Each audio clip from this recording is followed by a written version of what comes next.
I'd like to welcome everybody to the Zoom virtual performance of Arsenic and Old Lace. I'm going to probably get emotional here. This was meant to be this year's spring play. The performance dates were meant to be May 7th, 8th, and 9th.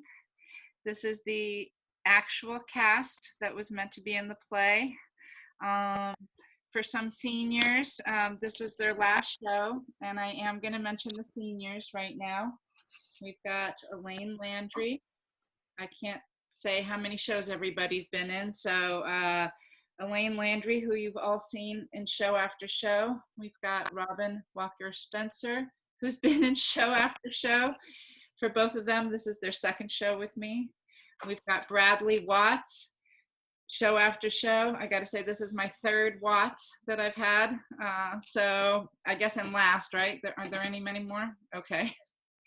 We've got Svea Delavet, and Svea is new to the school this year. And this is actually, I do know how many performances she's done. This is her second performance.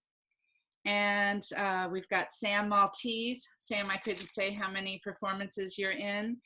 And we've got Jan Lowe, who not only is in this show, but also wrote and directed and won. What did you win at the one act? I won a commendation for playwriting and costuming. Speaking of costuming, So that's awesome. Did I forget any seniors? Because I would be horrified if I did. Okay. This is the only way I could see this show ever happening is with these students. They are perfectly cast in their roles, and I'm so happy that we're doing this. And those of the rest of the students who are juniors and sophomores and freshmen, I look forward to the opportunity to work with them in years to come. So the play is Arsenic and Old Lace. It was written by Joseph Kesselring in 1939, opened on Broadway in 1941. I believe it had 1,444 performances. It actually opened with Boris Karloff in the role of Jonathan. So that joke will make sense. Just to let the audience know, this is a rehearsed reading. All the costumes and props were done by the cast themselves. We spent 3 weeks rehearsing, and let's see.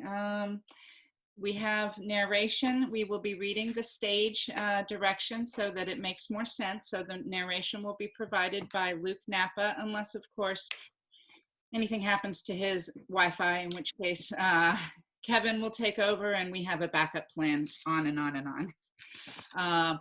Also, in case anybody's internet conks out, everybody is going to jump in and help each other out. Cast or Rick, have I forgotten anything? Hide non-video participants. That's all. What's that? Hide the non-video participants. Oh yeah. So everybody, right now, not only turn your mute and your video off. Mute and video off. Yes, mute on, video off. You know what I mean. Hide non-video participants, because that will allow you to not see anybody but those who I plan to be on stage. And we'll make the pictures bigger. And it'll make the pictures bigger. I just realized a couple people have shown up since I showed the poster, so I'm going to show our poster one more time before we get started. Okay. There's the poster for our show. Yay, Lily. Yay, Lily, who was our original set designer, or originally supposed to be the set designer. Okay, all right. So right now, I'm going to hide the non-video participants, and I will ask Luke to start us off with by saying curtain. Arsenic and Old Lace by Joseph Kesselring. Act 1. The time is late afternoon, September, present. The place, the living room of the old Brewster home in Brooklyn, New York. It is just as Victorian as the two sisters, Abby and Martha Brewster, who occupied their house with their nephew, Teddy. There is a staircase leading to the upper floor, broken by a landing with a window looking out on the front porch. At the top of the stairs, a balcony with a door leading to bedrooms, and an archway beyond which are the stairs to the top floor. There is a large window, below which there is a long window seat. There's a door that leads to the cellar, another to the left of it that leads to the kitchen, and at the right is the main door of the house, which opens onto the porch. When the curtain rises, Abby Brewster, a plump little darling in her late 60s, is presiding at the tea table. The table is lighted by candles. Seated in the armchair at her left is the Reverend Dr. Harper, and on her right, standing, is her nephew, Teddy, whose costume includes a frock coat and pince-nez attached to a black ribbon. Teddy is in his 40s and has a large mustache. His manner and makeup suggest Theodore Roosevelt. Yes, indeed, my sister Martha and I have been talking all week about your sermon last Sunday. It's really very wonderful, Dr. Harper. In only 2 short years, you've taken on the spirit of Brooklyn. That's very gratifying, Miss Brewster. You see, living here next to the church all our lives, we've seen so many ministers come and go. The spirit of Brooklyn, we always say, is friendliness, and your sermons are not so much sermons as friendly talks. Personally, I've always enjoyed my talks with Cardinal Gibbons. Or have I met him yet? No, dear, not yet. Are the biscuits good? Bully! Won't you have another biscuit, Dr. Harper? Oh no, I'm afraid I'll have no appetite for dinner now. I always eat too many of your biscuits just to taste that lovely jam. Oh, but you haven't tried the quince. We always put a little apple in with it to take the tartness out. No, thank you. We'll send you over a jar. No, you keep it here so I can be sure of having your biscuits with it. I do hope they don't make us use that imitation flour again. I mean, with this war trouble. It may not be very charitable of me, but I've almost come to the conclusion that this Mr. Hitler is not a Christian. If only Europe were on another planet. Europe, sir! Yes, Teddy. Point your gun the other way! Gun? Teddy? To the west! There's your danger, there's your enemy, Japan! Why, yes. Yes, of course. Teddy! No, Aunt Abby, not so much talk about Europe and more about the canal. Well, let's not talk about war. Will you have another cup of tea, dear? No, thank you, Aunt Abby. Dr. Harper? No, thank you.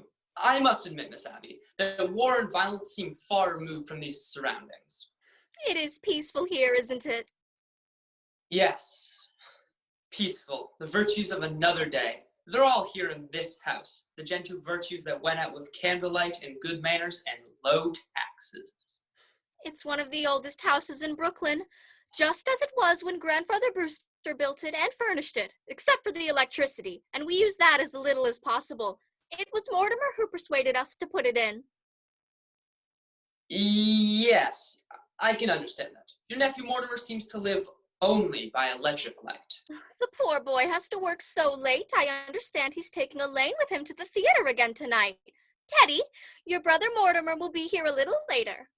Delighted. We're so happy it's Elaine Mortimer takes to the theater with him. Well, it's a new experience for me to wait up until 3 o'clock in the morning for my daughter to be brought home. Dr. Harper, I hope you don't disapprove of Mortimer. Well... We'd feel so guilty if you did, Sister Martha and I. I mean, since it was here in our home that your daughter met Mortimer. Of course, Miss Abby. And so I'll say immediately that I believe Mortimer himself to be a worthy gentleman. But I must also admit that I've watched the growing intimacy between him and my daughter with some trepidation. For one reason, Miss Abby. You mean his stomach, Dr. Harper? His stomach? His dyspepsia. He's bothered with it so, poor boy. No, Miss Abby, I'll be frank with you. I'm speaking of your nephew's unfortunate connection with the theater. The theater? Oh, no, Dr. Harper. Mortimer writes for the New York newspaper. I know, Miss Abby, I know. But a dramatic critic is constantly exposed to the theater, and I don't doubt but what some of them do develop an interest in it. Well, not Mortimer. You need have no fear of that. Why, Mortimer hates the theater. Really? Yes, he writes awful things about the theater, but you can't blame him, poor boy. He was so happy writing about real estate, which he really knew something about, and then they just made him take this terrible night position. My. But as he says, the theater can't last much longer anyway, and in the meantime, it's a living. Yes, I think if we give the theater another year or two, perhaps. Oh, well, who do you suppose that is? They all rise as Abby goes to the door. Teddy starts for the door at the same time, but Abby stops him. No, thank you, Teddy. I'll go. She opens the door to admit 2 cops, Officers Brophy and Klein. Come in, Mr. Brophy. Hello, Miss Brewster. How are you, Mr. Klein? Very well, Miss Brewster. The cops cross to Teddy, who's standing near the desk, and salute him. Teddy returns the salute. What news have you brought me? Colonel, we have nothing to report. Splendid. Thank you, gentlemen. At ease. The cops relax and drop downstage. Abby has closed the door and turns to the cops. You know Dr. Harper. Sure. Hello, Dr. Harper. He turns to Abby, doffing the cap. We've come for the toys for the Christmas fund. Oh, yes. That's a splendid work you men do, fixing up discarded toys to give poor children a happier Christmas. It gives us something to do when we have to sit around the station. You get tired playing cards and then you start cleaning your gun and the first thing you know, you've shot yourself in the foot. Klein drifts around to the window seat. Abby crosses to Teddy. Teddy, go upstairs and get that big box from your Aunt Martha's room. Teddy crosses upstage towards the stairs. While How Abby is speaks. How is Miss Brophy today? Miss Brophy has been quite ill, Dr. Harper. Pneumonia. I'm sorry to hear that. Teddy has reached the first landing on the stairs, where he stops and draws an imaginary sword. Charge! He charges up the stairs and exits off the balcony. The others pay no attention to this. Oh, she's better now, a little weak still. Abby starts towards the kitchen. I'm going to get you some beef broth to take to her. Don't bother, Miss Abby. You've done so much for her already. Abby is at the kitchen door. We made it this morning. Sister Martha is taking some to poor Mr. Benitsky right now. I won't be a minute. Sit down and be comfortable, all of you. She exits into the kitchen. Harper sits again. Brophy crosses to the table and addresses the other 2.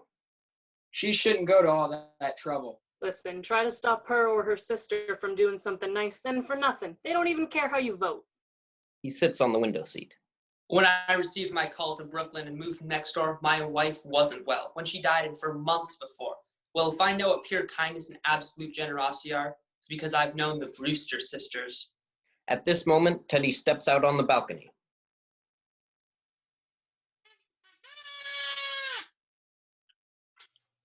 They all look. Colonel, you promised not to do that. But I have to call a cabinet meeting to get the releases of those supplies. Teddy wheels around and exits. He used to do that in the middle of the night. Neighbors raised a Cain with us. They're a little afraid of him anyhow. Oh, he's quite harmless. Suppose he does think he's Teddy Roosevelt. There's a lot worse people he could think he was. Damn shame. A nice family like this hatching a cuckoo. Well, his father, the old girl's brother, was some sort of a genius, wasn't he? And their father, Teddy's grandfather, seems to me I've heard he was a little crazy too. Yeah, he was crazy like a fox. Made $1 million. Really? Here in Brooklyn? Yeah, patent medicine. He was kind of a quack of some sort. Old Sergeant Edwards remembers him. He used to house here in sort of a clinic. Tried him out on people. Yeah, and I hear he used to make a couple mistakes occasionally too. Sorry. The department never bothered him that much because he's pretty useful in autopsies sometimes, especially poison cases. Well, whatever he did, he left his daughters fixed for life. Thank God for that. Not that they ever spent any of it on themselves. Yes, I'm well acquainted with their charities. You don't know a tenth of it. When I was with the Missing Persons Bureau, I was trying to trace an old man that we never did find. Do you know there's a renting agency that's got this house on its list for furnished rooms? They don't rent rooms, but you can bet that anybody who comes here looking for a room goes away with a good meal and probably a few dollars in their kick. Is this just their way of digging up people to do some good to? The right door opens and Martha Brewster enters. Martha is a sweet elderly woman with Victorian charm. She is dressed in the old-fashioned manner of Abby, but with a high lace collar that covers her neck. The men all get on their feet. Well, now, isn't this nice? She Good closes. afternoon, Miss Brewster. How do you do, Mr. Brophy, Mr. Harper, Mr. Klein? How are you, Miss Brewster? We dropped in to get the Christmas toys. Oh, yes, Teddy's Army and Navy, they're way out. They're all packed. She turns to the stairs, but Brophy stops her. The colonel upstairs after them. It seems the cabinet has to okay it. Oh, yes, of course. I hope Mrs. Brophy's better. She's doing fine, ma'am. Your sister's getting some soup for me to take to her. Oh, yes, we made it this morning. I just took some to a poor man who broke ever so many bones. Abby enters from the kitchen carrying a covered pail. Oh, you're back, Martha. How was Mr. Benutsky? Well, dear, it's pretty serious, I'm afraid. The doctor was there. He's going to amputate in the morning. Can we be present? No, I asked him, but he says it's against the rules of the hospital. Martha crosses to the sideboard and puts the pail down. Then she puts the cape and hat on a small table. Teddy enters on the balcony with a large cardboard box and comes downstairs to the desk, putting the box on the stool. Klein crosses to the toy box, while Harper speaks through all of this. You couldn't be of any service, and you must spare yourself something. Here's the broth, Mr. Brophy. Be sure it's good and hot. Yes, ma'am.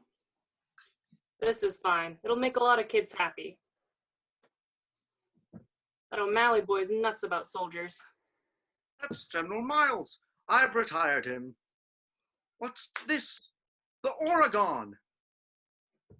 Teddy, dear, put it back. But the Oregon goes to Australia. Now, Teddy. No, I've given my word to Fighting Bob Evans. But Teddy... What's the difference what kid gets it? Bobby Evans, Izzy Cohen. They cross to the right door with the box and opens the door. Brophy follows. We'll run along, ma'am, and thank you very much. Not at all.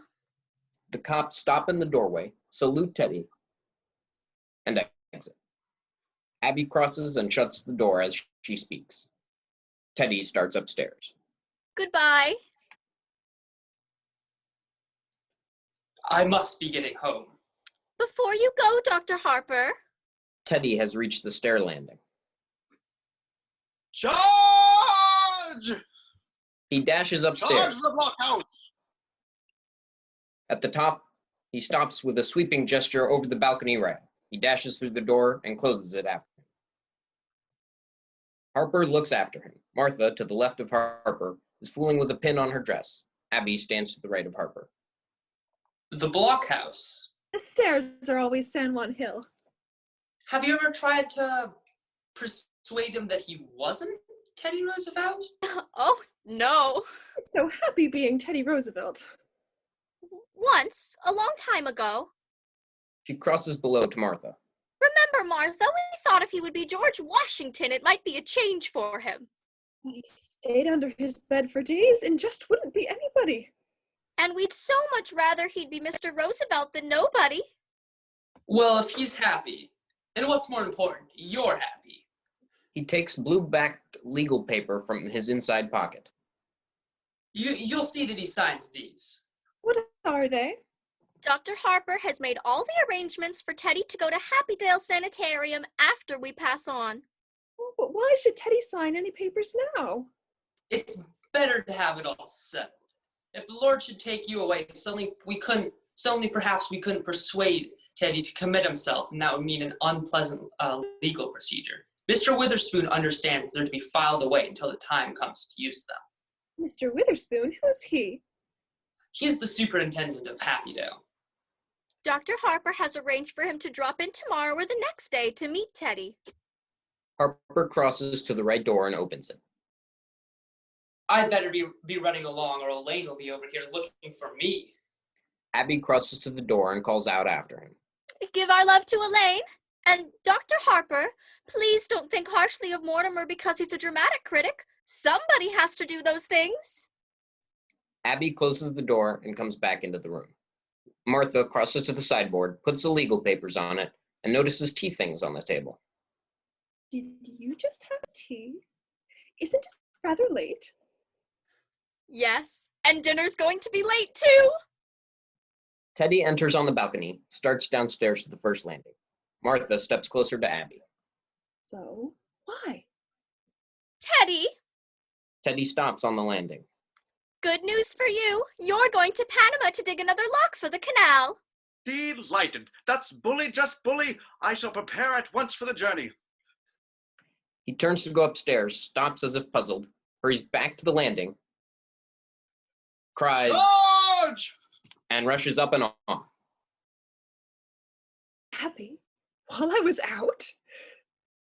Yes, dear. I just couldn't wait for you. I didn't know when you'd be back and Dr. Harper was coming. What, all by yourself? Oh, I got along fine. I'll just run downstairs and see. She starts happily for the cellar door. Oh, no, there wasn't time, and I was all alone. Martha looks around the room towards the kitchen. Martha, just look in the window seat. Martha almost skips to the window seat, and just as she gets there, a knock is heard on the right door. She stops. They both look towards the door. Abby hurries to the door and opens it. Elaine Harper enters. Elaine is an attractive girl in her 20s. She looks surprisingly smart for a minister's daughter. Oh, it's Elaine. She opens the door. Come in, dear. Elaine crosses to center stage. Abby closes the door and crosses to center as well. Good afternoon, Miss Abby. Good afternoon, Miss Martha. I thought Father was here. Oh, he just this minute left. Didn't you meet him? Elaine points to the window. No, I took the shortcut through the cemetery. Mortimer hasn't come yet. No, dear. Oh, he asked me to meet him here. Do you mind if I wait? Oh, not at all. Why don't you sit down, dear? Oh, but we really must speak to Mortimer about doing this to you. Doing what? Well, he was brought up to know better. When a gentleman is taking a young lady out, he should call for her at her house. Oh, there's something about calling for a girl at a parsonage that discourages any man that doesn't embroider. He's done this too often. We're going to speak to him. Oh, please, don't. After meeting young men whose idea of nightlife was to take me to a prayer meeting, it's wonderful to go to the theater every night of my life. Oh, it's comforting for us too, because if Mortimer has to see some of those plays he has to see, well, at least he's sitting next to a minister's daughter. Martha steps to the back of the table. Abby crosses as well to the back of the table and starts putting tea things on the tray. Elaine and Martha both help. My goodness, Elaine, what you must think of us not having tea cleared away by this time. She picks up the tray and exits to the kitchen. Martha blows out one candle and takes it to the sideboard. Elaine blows out the other and takes it to the sideboard as well. Now, don't bother with anything in the kitchen until Mortimer comes, and then I'll help you. Mortimer should be here any minute now. Yes. Father must have been surprised not to find me at home. I'd better run over and say goodnight to him. She crosses to the right door. Oh, it's a shame you missed him, dear. If Mortimer comes, you tell him I'll be right back. She has opened the door but sees Mortimer just outside. Hello, Mort. Mortimer Brewster walks in. He is a dramatic critic. Hello, Elaine. As he passes her going toward Martha, thus placing himself between Elaine and Martha, he reaches back and pats Elaine on the fanny, then embraces Martha. Hello, Aunt Martha. Martha exits to the kitchen, calling as she goes. Abby, Mortimer's here. Elaine slowly closes the door. Were you going somewhere? I was just going over to tell Father not to wait up for me. No, I didn't know that was still being done even in Brooklyn. He throws his hat on the sofa. Abby enters from the kitchen, and Martha follows, but stays in the doorway. Mortimer. Mortimer embraces and kisses her. Hello, Aunt Abby. How are you, dear? All right, and you look well. You haven't changed much since, well, yesterday. Oh my goodness, it was yesterday, wasn't it? We're seeing a great deal of you lately. She crosses and starts to sit in the chair above the table. Well, come, sit down. Martha stops her from sitting. Abby, haven't we something to do in the kitchen? You know, the tea things. Abby suddenly sees Mortimer and Elaine and catches on. Yes, the tea things. Well, She backs away towards the kitchen. you two just make yourselves at home, just make yourselves at home. They exit the kitchen door, with Abby closing the door. Elaine steps closer to Mortimer, ready to be kissed. Well, can't you take a hint? No, that was pretty obvious. A lack of inventiveness, I should say. Yes, that's exactly what you'd say. He is at the desk, fishing various pieces of notepaper from his pockets and separating dollar bills that are mixed in with papers. Where do you want to go to dinner? Elaine opens her bags and looks in the hand mirror. I don't care. I'm not very hungry. Well, I just had breakfast. Suppose we wait until after the show? But that'll make it pretty late, won't it? Not with the little stinker we're seeing tonight. From what I've heard, we'll be at Blake's by 10 o'clock. You ought to be fair to these plays. Are these plays fair to me? I've never seen you walk out on a musical. Oh, that musical isn't opening tonight. No. Darling, you'll have to learn the rules. With a musical, there are always 4 changes of title and 3 postponements. They liked it in New Haven, but it still needs a lot of work. Oh, I was hoping it was a musical. You have such a light mind. Not a bit. Musicals somehow have a humanizing effect on you. After a serious play, we join the proletariat in the subway and I listen to a lecture on the drama. After a musical, you bring me home in a taxi. And you make a few passes. Now, wait a minute, darling. That's a very inaccurate piece of reporting. Elaine leans against the table. Oh, I will admit that after the Berman play, you told me I had authentic beauty. And that's a hell of a thing to say to a girl. It wasn't until after our first musical you told me I had nice legs. And I have, too. Mortimer stares at her legs a moment, and then walks over and kisses her. For a minister's daughter, you know a lot about life. Where did you learn it? Choir loft. I'll explain that to you sometime, darling. The close connection between eroticism and religion. Religion never gets as high as the choir loft. She crosses below the table and gathers up her bag. Which reminds me, I'd better tell Father not to wait up for me tonight. I've never been able to rationalize it. What? My falling in love with a girl who lives in Brooklyn. Falling in love? You're not stooping to the articulate, are you? The only way I can regain myself is to keep you in New York. Did you say keep? No. You see, I've come to the conclusion that you're holding out for the legalities. Elaine crosses to him as he backs away. I can afford to be a good girl for quite a few years yet. He stops and embraces her. And I can't wait that long. Where could we be married in a hurry? Say tonight. I'm afraid Father will insist on officiating. Oh, God.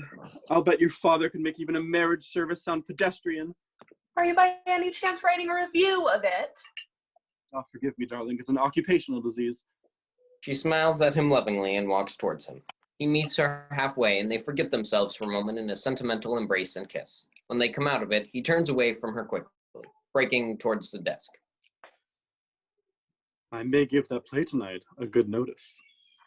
Now, darling, don't pretend you love me that much. Be sure to tell your father not to wait up tonight. Elaine is aware that she can't trust either of them and backs upstage. I think tonight I'd better tell him to wait up. I'll telephone Winchell to publish the bonds. Nevertheless. All right, everything formal and legal, but no later than next month. Oh, darling, I'll talk it over with Father and set the date.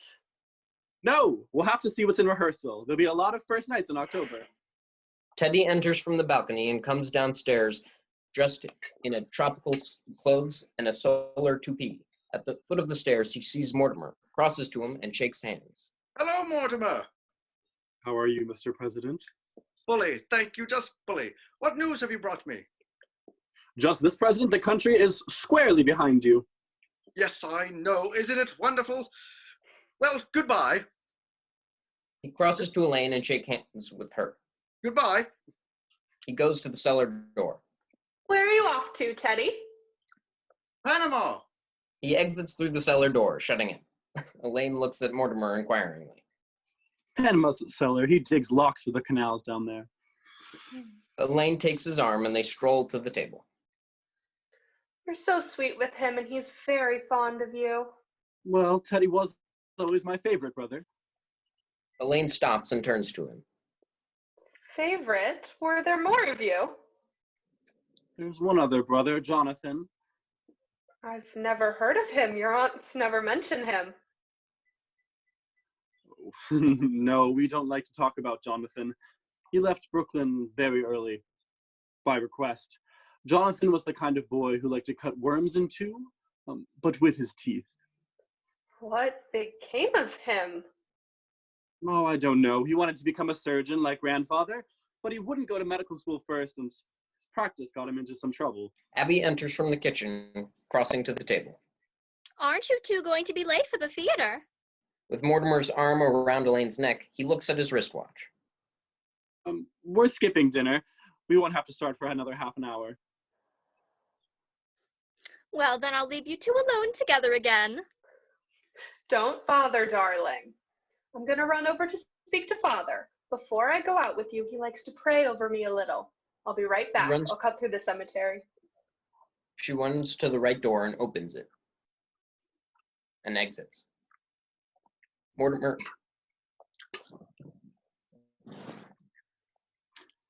If the prayer isn't too long, I'd have time to lead you beside distilled waters.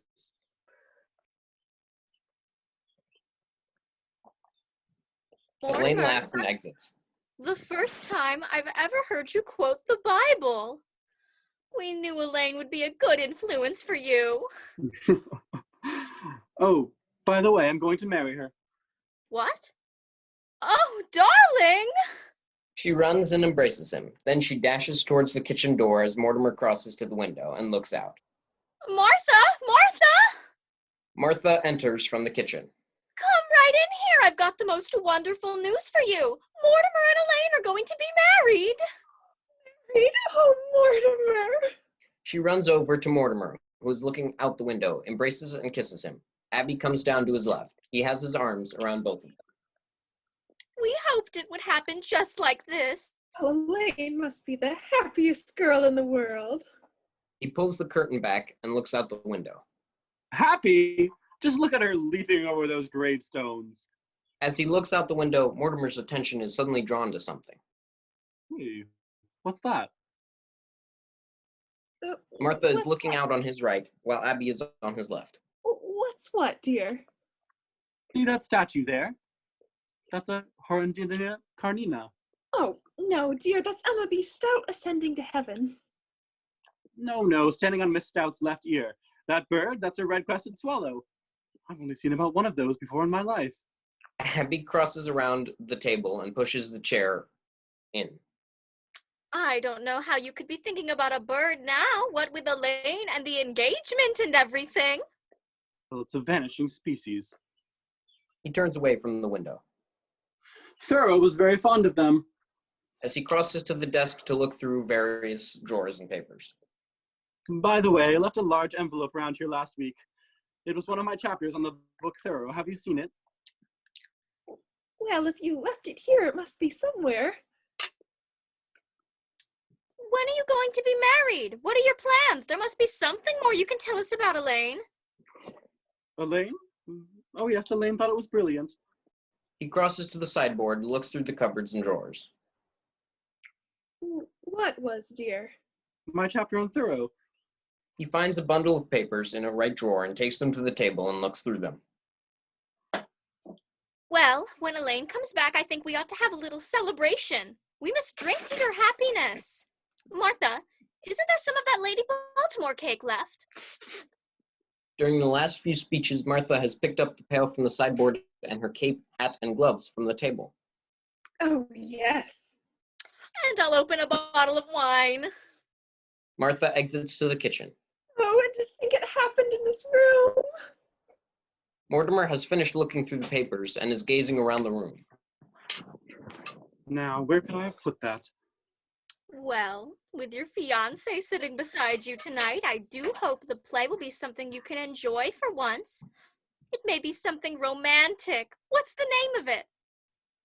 Murder Will Out. Oh, dear. He disappears into the kitchen as Mortimer goes on talking. When the curtain lifts, the first thing you'll see will be a dead body. He lifts the window seat and sees one. Not believing it, he drops the window seat and starts downstage. He suddenly stops with a take, then goes back, throws the window seat open, and stares in. He goes slightly mad for a moment.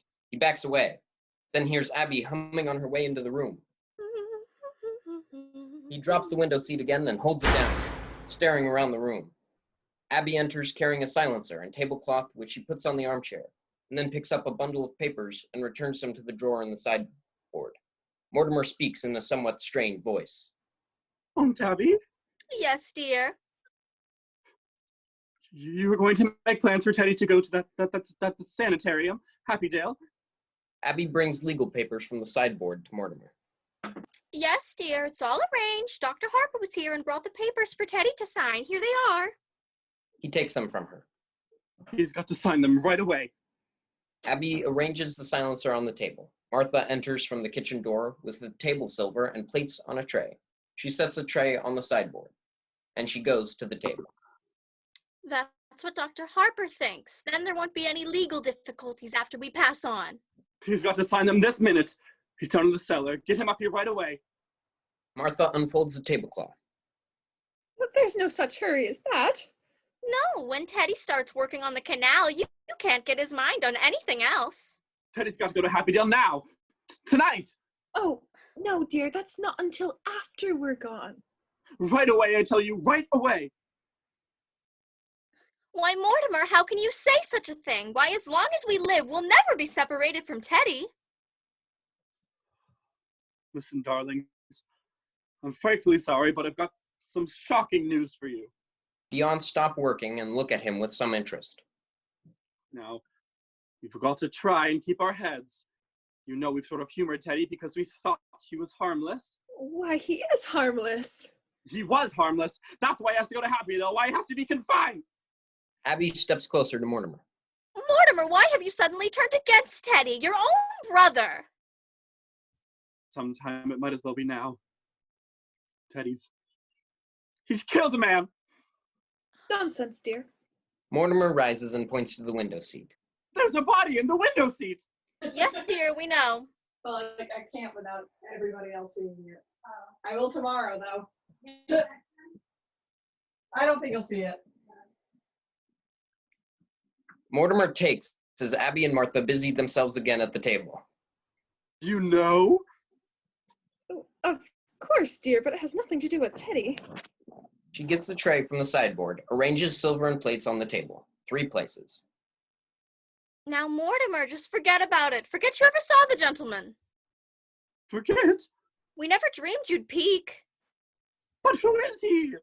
His name's Mr. Hoskins. Adam Hoskins.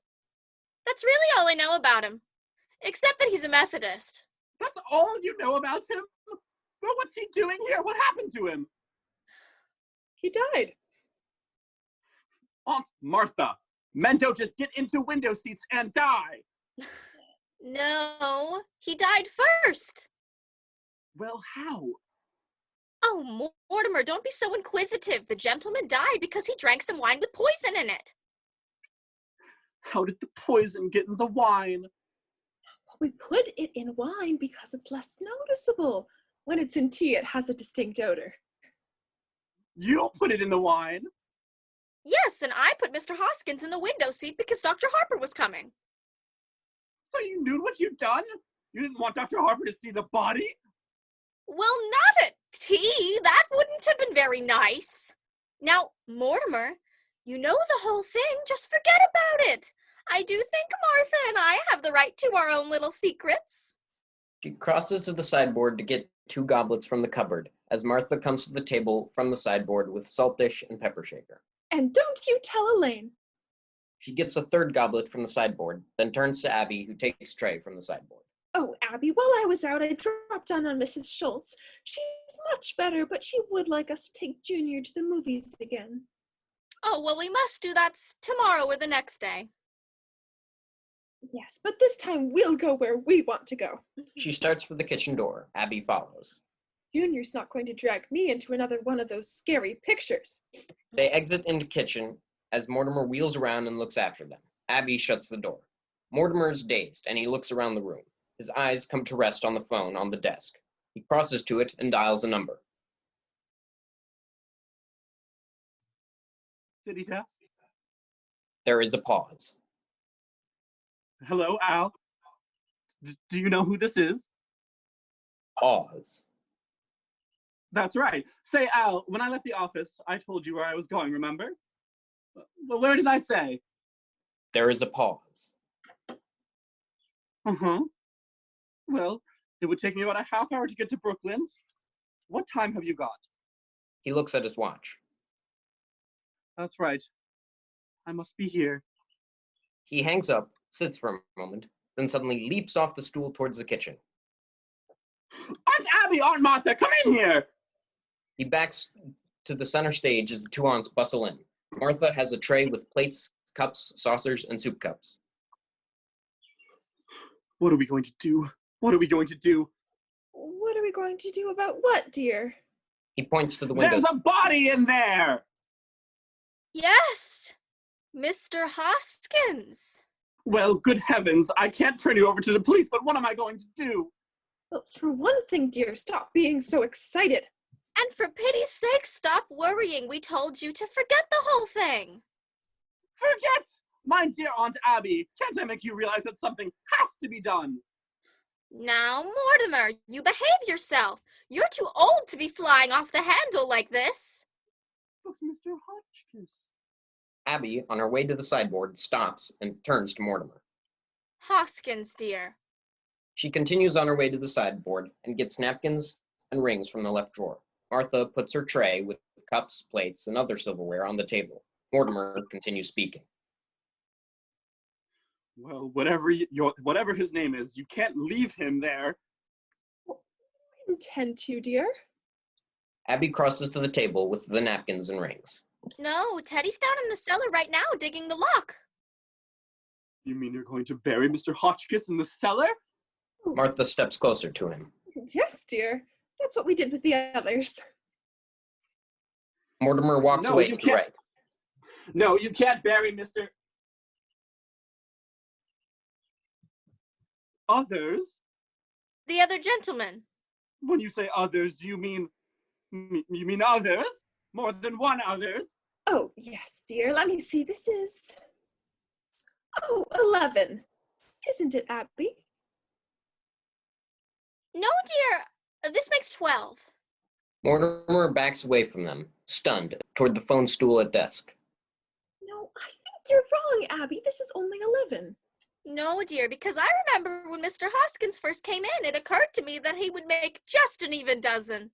Well, you really shouldn't count the first one. Oh, I was counting the first one. So that makes it 12. The phone rings. Mortimer, in a daze, turns toward it, and without picking up the receiver, speaks. Hello? He comes to and picks up the receiver. Hello. Oh, hello, Al. My, it's good to hear your voice. Abby, still at the table, is holding out for a 12 count. Well, anyway, they're all down in the cellar. As aunts cross to the sideboard and put the candelabras from top to the bottom shelf, he speaks into the phone. Oh no, Al. I'm sober as a lark. I just called you because I was feeling a little... you wouldn't know. Al, look. I'm glad you called. Get a hold of George right away. He's got to review the plates, and I can't make it. No, Al, you're wrong. I'll tell you all about it tomorrow. Well, George has to cover the plates tonight. This is my department, and I'm ordering it. You get a hold of Al. He hangs up and sits a moment trying to collect himself. Now, let's see. Where were we? He suddenly leaps from the stool. 12! Yes, Abby thinks we ought to count the first one, and that makes 12. She goes back to the sideboard. Mortimer takes the chair right of table and faces it towards the stage, then takes Martha by the hand, leads her to the chair, and sets her in it. All right. Now, who was the first one? Abby crosses from the table to Mortimer. Mr. Midgley. He was a Baptist. Of course, I still think we can't claim full credit for him because he just died. Martha means without any help from us. You see, Mr. Midgley came here looking for a room. It was right after you moved to New York. And it didn't seem right for that lovely room to be going to waste when there were so many people who needed it. He was such a lovely old man. And all his kith and kin were dead, and it left him so forlorn and unhappy. We felt so sorry for him. And then when his heart attack came, and he sat dead in that chair. She points to the armchair. Looking so peaceful. Remember, Martha? We made up our minds then and there that if we could help other lonely old men to that same peace, we would. He dropped dead. Right in that chair. How awful for you. Oh, no, dear. Why, it was rather like old times. Your grandfather always used to have a cadaver or two around the house. You see, Teddy had been digging in Panama, and he thought Mr. Midgley was a yellow fever victim. And that meant he had to be buried immediately. So we all took him down to Panama and put him in the lock. She rises and puts her arm around Abby. Now, that's why we told you not to worry about it, because we know exactly what's to be done. And that's how this started. That man walking in here and dropping dead. Of course, we realized we couldn't depend on that happening again, so... Martha crosses to Mortimer. Well, you remember those jars of poison that have been up on the shelves in Grandfather's laboratory all those years. And you know you're at Martha's knack for mixing things. You've eaten enough of her piccalilli. Yes. Well, dear, for a gallon of elderberry wine, I take 1 teaspoonful of arsenic, then add half a teaspoonful of strychnine, and then just a pinch of cyanide. Should have quite a kick. Yes, as a matter of fact, one of our gentlemen found time to say, "How delicious!" Well, I'll just have to get things started in the kitchen. I wish you could stay for dinner. I'm trying out a new recipe. I couldn't eat a thing. Martha goes out to the kitchen. I'll come in and help you, dear. Well, I feel so much better now. Oh, you have to wait for Elaine, don't you? How happy you must be. She goes to the kitchen doorway. Well, dear, I'll leave you alone with your thoughts. She exits, shutting the door. The shutting of the door makes Mortimer wake from his trance.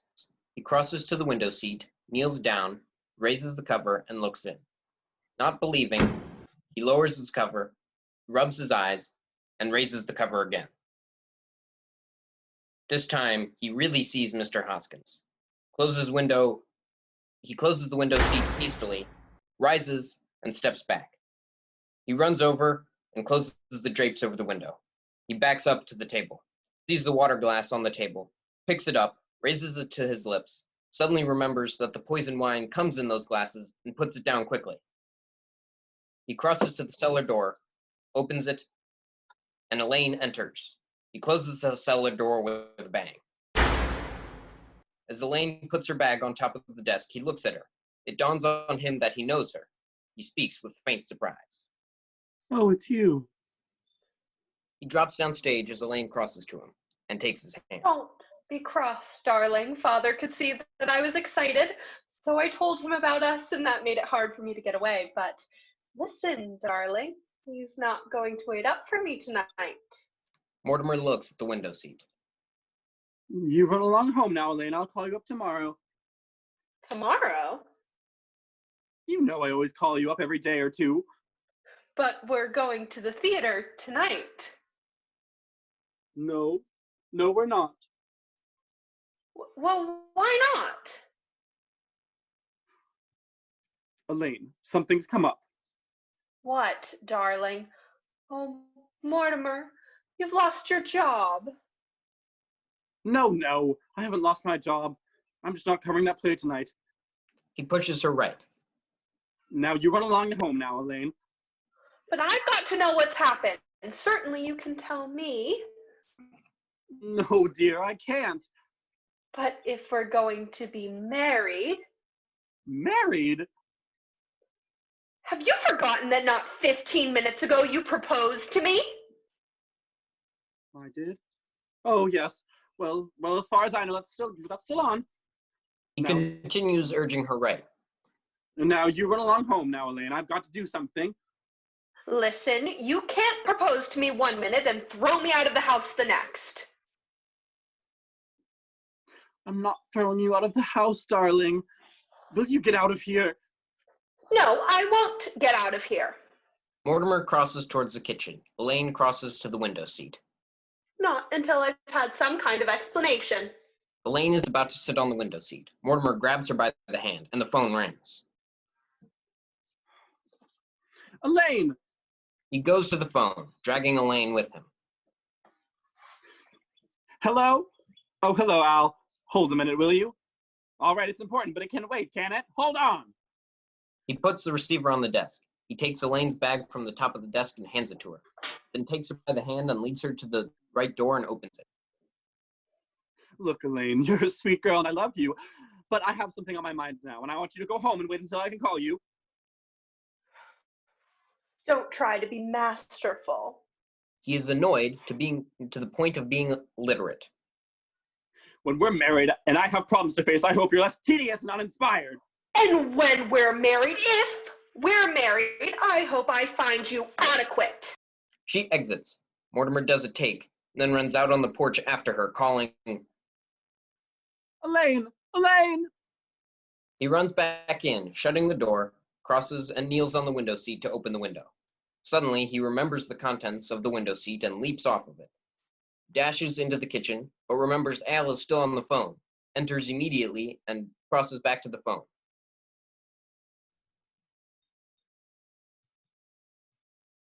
He pushes the hook down and starts to dial when the doorbell rings. He thinks it's the phone. Abby enters from the kitchen. That's the doorbell, dear, not the telephone, and sweetheart, you're muted.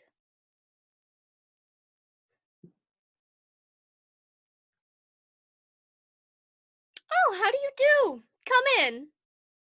I understand you have a room to rent. Martha enters from the kitchen. She puts a lazy Susan on the sideboard and then goes to the right of the table. Yes, won't you step in? Gibbs steps into the room. Are you the lady of the house? Yes, I'm Miss Brewster, and this is my sister, another Miss Brewster. My name is Gibbs. Abby eases him to a chair right of the table. Oh, won't you sit down? I'm sorry, we were just setting the table for dinner. Hello, let me talk to Al again. City desk. Al, city desk. What? Oh, I'm sorry, wrong number. He hangs up and starts dialing again as Gibbs looks at him. Gibbs turns to Abby. May I see the room? Oh, why don't you sit down a minute and let's get acquainted? That won't do much good if I don't like the room. Is Brooklyn your home?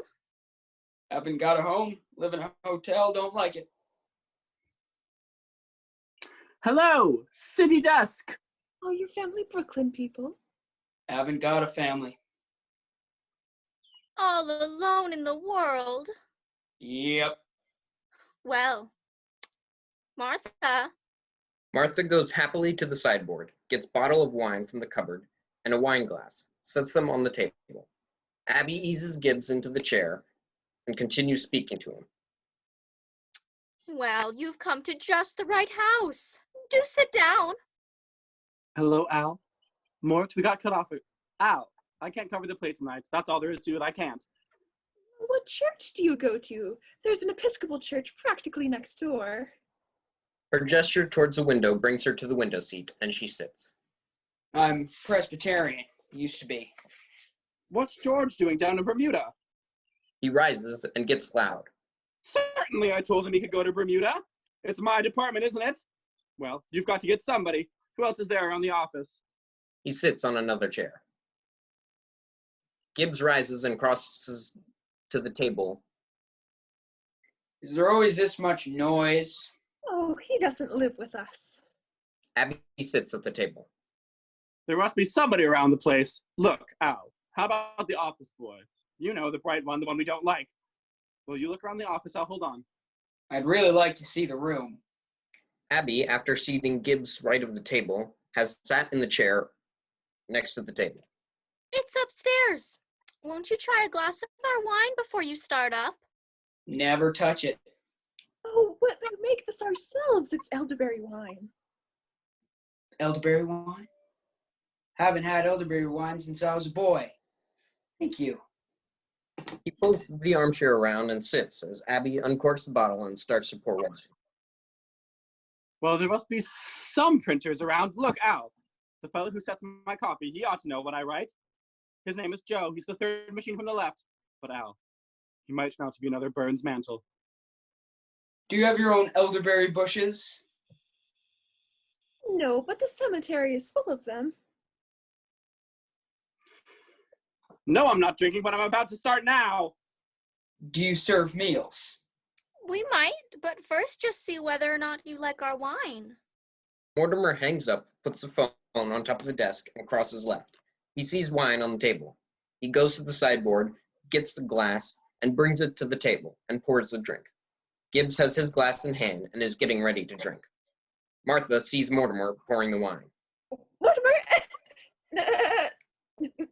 Gibbs stops and looks at Martha. Mortimer pays no attention. As Mortimer raises his glass to his lips with his hand, Abby reaches up and pulls his arm down. Mortimer! Not that. Mortimer, still dumb, puts his glass down on the table. Then he suddenly sees Gibbs, who has just got his glass to his lips and is about to drink. He points across the table at Gibbs and gives a wild cry. Ah! Gibbs looks at him and puts his glass down. Mortimer, still a madman, rises slowly and backs towards the center stage. Oh, I'm sorry. Mortimer, still pointing at Gibbs, goes around the table towards him. Gibbs, seeing a madman, rises slowly and backs towards the center stage, then turns and runs for the exit, Mortimer following him. Gibbs opens the door, and Mortimer pushes him out, closing the door after him. Then he turns and leans on the door in exhausted relief. Meantime, Martha has risen and crossed to below the armchair, while Abby has risen and crossed it down center stage. Get out of here! Do you want to be poisoned? Do you want to be killed? Do you want to be murdered? Now you've spoiled everything. Martha sits in the armchair. Mortimer crosses to center stage and looks from one to the other, then speaks to Abby. Can't do things like that. I don't know how to explain this to you, but it's not only against the law, it's wrong. It's not a nice thing to do. Martha turns away from him, as Abby has done as well. People wouldn't understand. He points to the door after Gibbs. He wouldn't understand.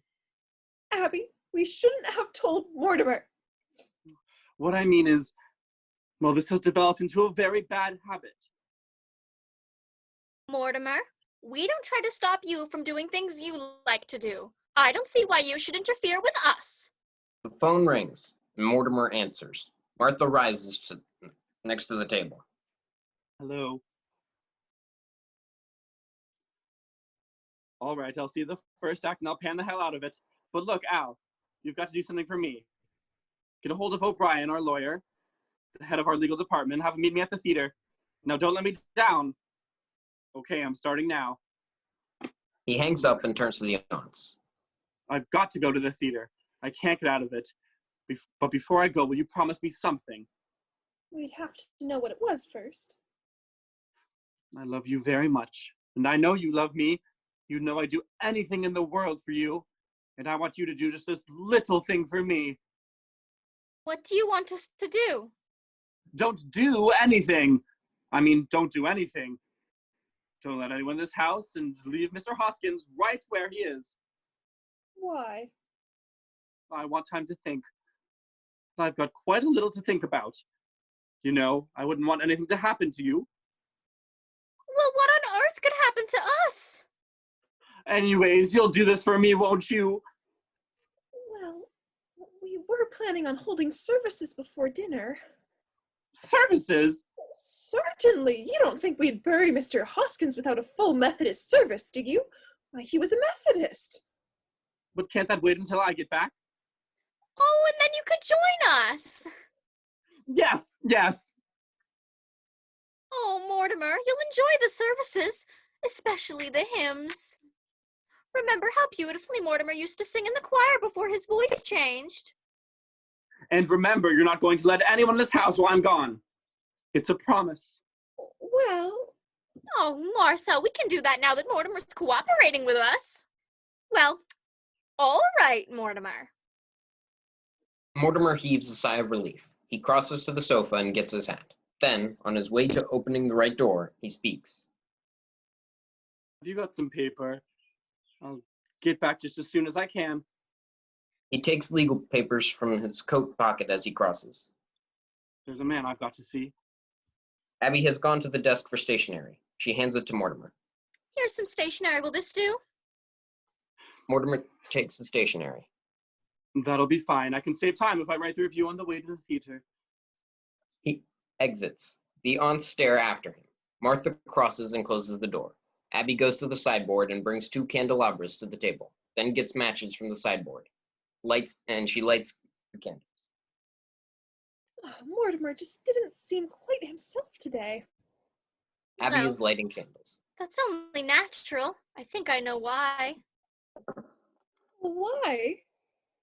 He's just become engaged to be married. I suppose that always makes a man nervous. During the speech, she goes to the first landing and closes the drapes over the windows, then comes downstairs and turns off the remote switch. Well, I'm so happy for Elaine, and their honeymoon ought to give Mortimer a real vacation. I don't think he got much rest this summer. Well, at least he didn't go off kiting to China or Spain. I could never understand why he wanted to go to those places. Well, I think to Mortimer the theater has always seemed pretty small potatoes. He needs something big to criticize, something like the human race. She sets one candelabra on the table and the other one on the stage. Oh, Abby, if Mortimer's coming back for the services for Mr. Hoskins, we'll need another hymnal. Oh, there's one in my room. She starts upstairs to the first landing. You know, dear, it's really my turn to read the services, but since you weren't here when Mr. Hoskins came in, I want you to do it. It's very nice of you, dear. Oh, but are you sure you want me to? It's only fair. Oh, well, I think I'll wear my black bombazine and mother's old brooch. She starts up again when the doorbell rings. Abby crosses as far as the desk. I'll go, dear. We promised Mortimer we wouldn't let anyone in. Abby is trying to peer through the curtain windows in the door. Who do you suppose that is? Wait a minute, I'll look. She turns to the landing window and peeks out the curtains. Oh, it's 2 men, and I've never seen them before. Are you sure? There's a car at the curb. They must have come in that. Let me look. She hurries up the stairs. There's a knock on the door. Abby peeks out the curtains. Do you recognize them? They're strangers to me. We'll just have to pretend we're not at home. The 2 of them huddle back in the corner of the landing. Another knock at the door. The knob is turned, and the door swings slowly open. A tall man walks to center stage, looking about the room. He walks in with assurance and ease, as though the room were familiar to him, in every direction but that of the stairs. There's something sinister about the man, something that brings a slight chill in his presence. It is in his walk, his bearing, and his strange resemblance to Boris Karloff. From the stair landing, Abby and Martha watch him, almost afraid to speak. Having completed his survey of the room, the man turns and addresses someone outside the front door. Come in, Doctor. Dr. Einstein enters right. He is somewhat ratty in appearance. His face wears the benevolent smirk of a man who lives in a pleasant haze of alcohol. There is something about him that suggests the unfrocked priest. He stands just outside the door, timid but expectant. This is the home of my youth. As a boy, I couldn't wait to escape from this place. Now I am glad to escape back into it. Yeah, Johnny, it's a fine hideout. The family must still live here. There's something so unmistakably Brewster about the Brewsters. I hope there's a fatted calf awaiting the return of the prodigal. Yeah, Johnny, I'm hungry. He suddenly sees the fatted calf in the form of the 2 glasses of wine on the table. Look, Johnny, drinks. He runs over below to the table. Jonathan crosses above. As though we were expected, our good omen. They raise glasses to their lips as Abby steps down a couple of stairs and speaks. Who are you? What are you doing here? They both put their glasses down. Einstein picks up his hat from the armchair, ready to run for it. Jonathan turns to Abby. Why, Aunt Abby, Aunt Martha, it's Jonathan. You get out of here. I'm Jonathan, your nephew, Jonathan. Oh, no, you're not. You're nothing like Jonathan, so don't pretend that you are. You just get out of here. Jonathan crosses closer. But I am Jonathan, and this is Dr. Einstein. And he's not Dr. Einstein either. Not Dr. Albert Einstein, Dr. Herman Einstein. Who are you? You're not our nephew, Jonathan. Jonathan peers at Abby's outstretched hand. I see you're still wearing the lovely garnet ring that Grandma Brewster bought in England. And you, Aunt Martha, still the high collar to hide the scar where Grandfather's acid burned you. Martha's hand goes to her throat. The aunts look at Jonathan. Martha comes down a few steps to behind Abby. Einstein goes to center stage. His voice is like Jonathan's. Abby steps down to the floor. Have you been in an accident? His hand goes to the side of his face. No. My face. Dr. Einstein is responsible for that. He's a plastic surgeon. He changes people's faces. Martha joins Abby on the floor. Oh, but I've seen that face before. Abby, remember when we took the little Schultz boy to the movies and I was so frightened? It was that face! Jonathan grows tense and looks towards Einstein. Einstein crosses towards and addresses the aunts. Easy, Johnny, easy. Don't worry, ladies. The last 5 years, I give Johnny 3 new faces. I give him another one right away. The last face, well, I saw that picture too, just before I operate, and I was intoxicated. Jonathan, with a growing and dangerous intensity, walks towards Einstein, who backs away. You see, Doctor? You see what you've done to me, even my own family. Johnny, you're home and in this lovely house. How often he tells me about you, about Brooklyn, about this house, about his aunts who he loves so much. They know you, Johnny. You know it's him. Tell him so. Well, Jonathan, it's been a long time. What have you been doing all these years? Martha goes to the far right. Yes, Jonathan, where have you been? Jonathan recovers his composure. Oh, England and South Africa, Australia for the last 5 years in Chicago. Dr. Einstein and I were in business together there. Oh, we were in Chicago for the World's Fair. Yes, we found Chicago awfully warm.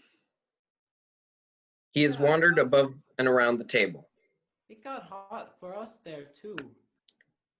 Jonathan turns on his charm as he crosses above Abby, placing himself between the aunts. Well, it's wonderful to be back in Brooklyn again.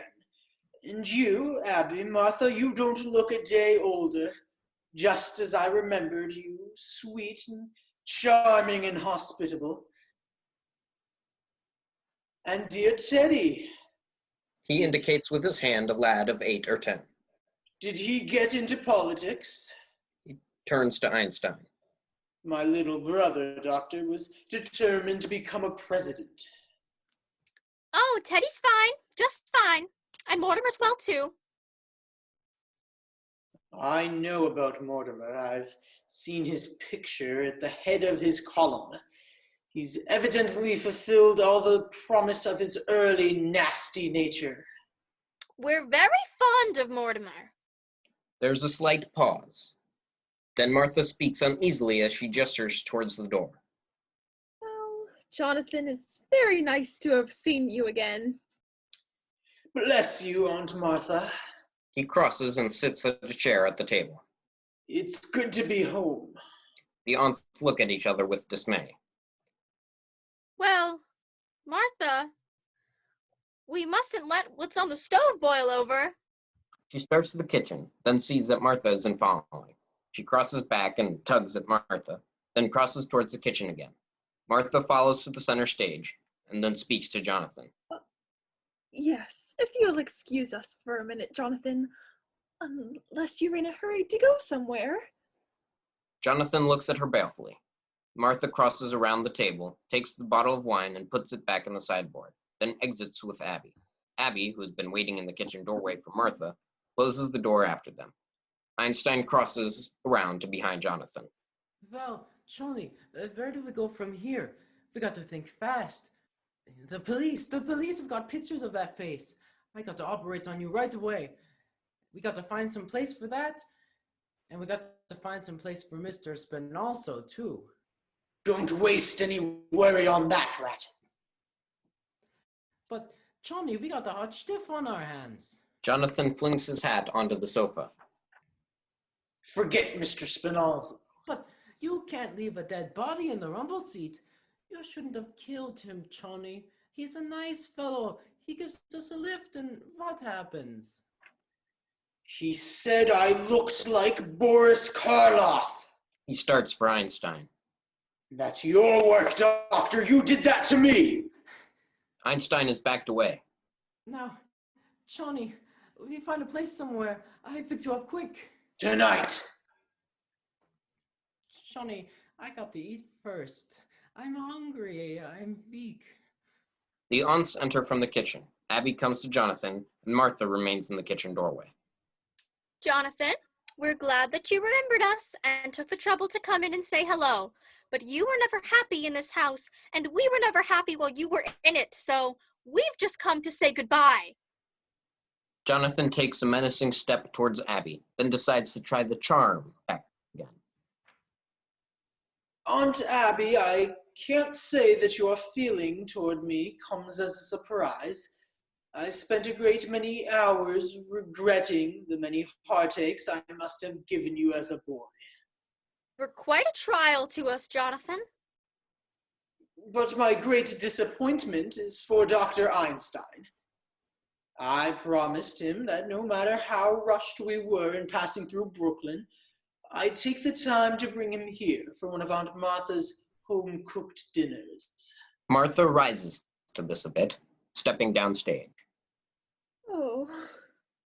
I'm sorry, I'm afraid there wouldn't be enough. Abby, it's a pretty good-sized pot roast. Pot roast. Well, I think the least we can do is to... Thank you, Aunt Martha. We'll stay for dinner.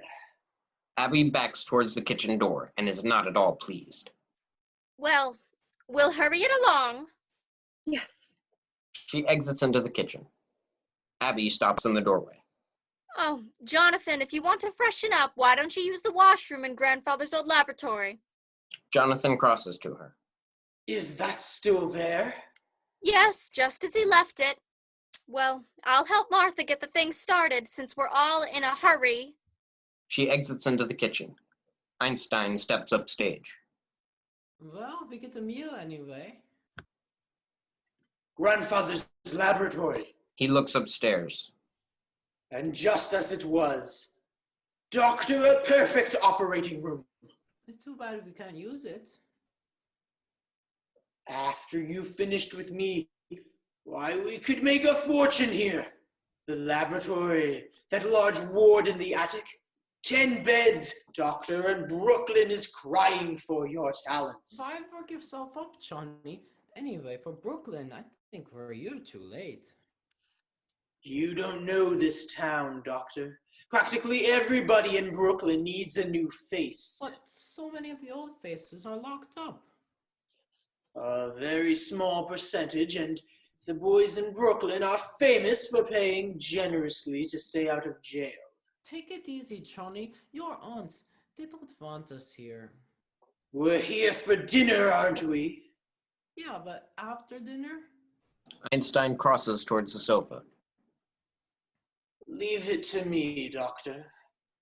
I'll handle it.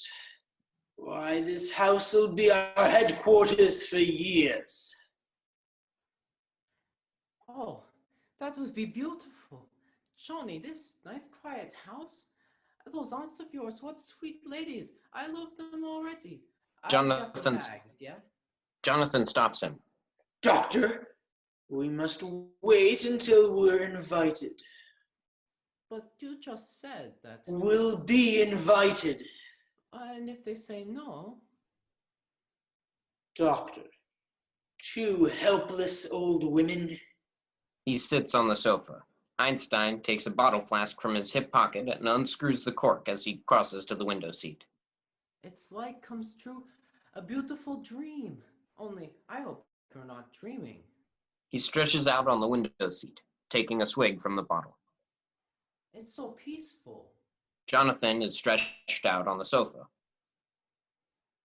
That's what makes this house so perfect for us. It's peaceful. Teddy enters from the cellar, blows a terrific blast. As Jonathan backs right stage, Teddy marches to the stairs and on up to the first landing as the two men look at his tropical garb with some astonishment. Charge! He rushes up the stairs and off.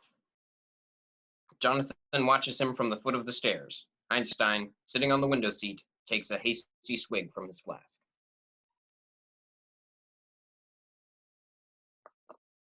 Curtain.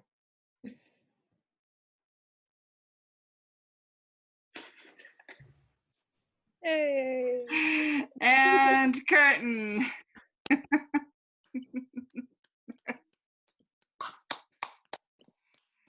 Everybody, please share your video and have a clap.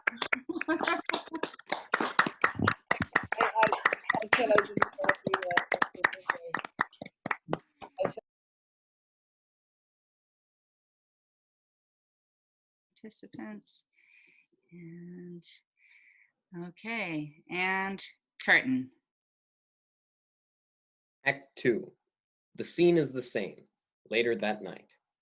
Jonathan, with an after-dinner cigar, is occupying the armchair to the left of the table, completely at ease. Abby and Martha, seated on the window seat, are giving him a nervous attention in the attitude of people who wish their guests would go home. Einstein is relaxed and happy in the chair right of the table. Dinner dishes have been cleared. There is a red cloth on the table with a saucer to serve as an ashtray for Jonathan. The room is in order. All the doors are closed and the drapes are over the windows. Yes, aunties, those 5 years in Chicago were amongst the busiest and happiest of my life. And from Chicago, we go to South Bend, Indiana. He shakes his head as though he wished that they hadn't. Jonathan gives him a look. They wouldn't be interested in our experience in Indiana. Well, Jonathan, you've led a very interesting life, I'm sure, but we really shouldn't have allowed you to talk so late. She starts to rise, but Jonathan seats her just by the tone of his voice.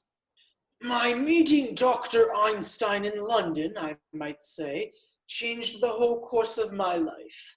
You remembered I had been in South Africa in the diamond business, then Amsterdam, the diamond market.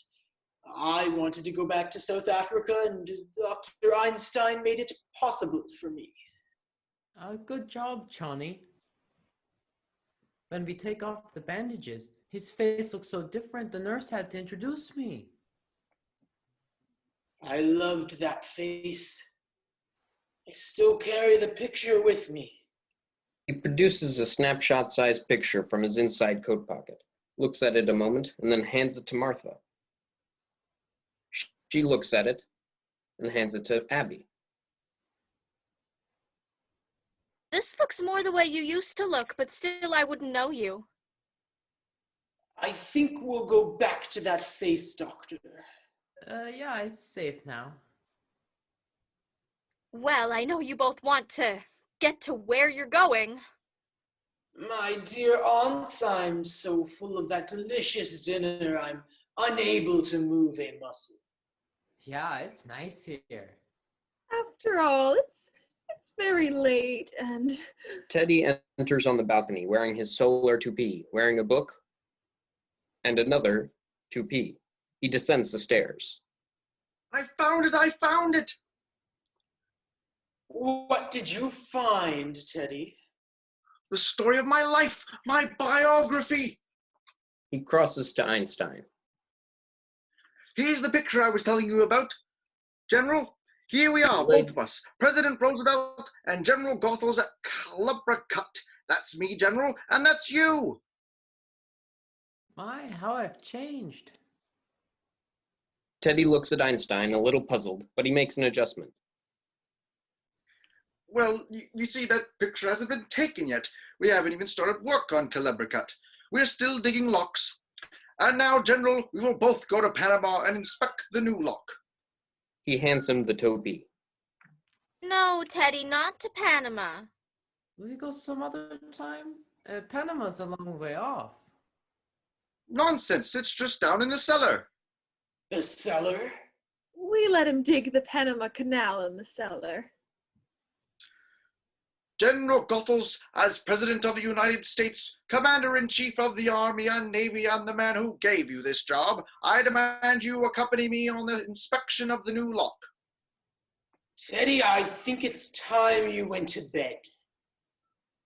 I beg your pardon?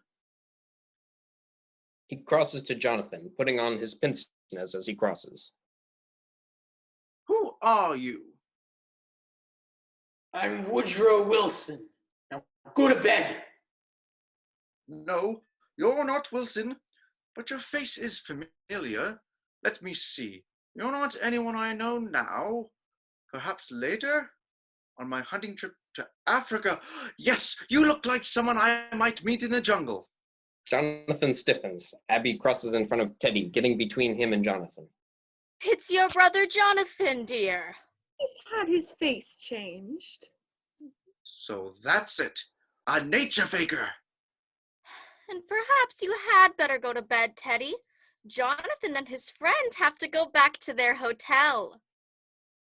General Goethals, inspect the canal. All right, Mr. President, we go to Panama. Bully! Follow me, General. Einstein goes up to Teddy. Teddy taps the solar toupee on Einstein's head and then taps his own head. It's down south, you know. He exits downstairs and then turns in the cellar doorway and speaks.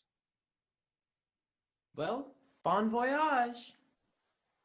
He exits, closing the door behind him. Aunt Abby, I must correct your misapprehension. You spoke of our hotel. We have no hotel. We came directly here. Well, there's a very nice little hotel just 3 blocks down the... Aunt Martha, this is my home. But Jonathan, you can't stay here. We need our rooms. You need them? Yes, for our lodgers. Are there lodgers in this house? Well, not just now, but we plan to have one.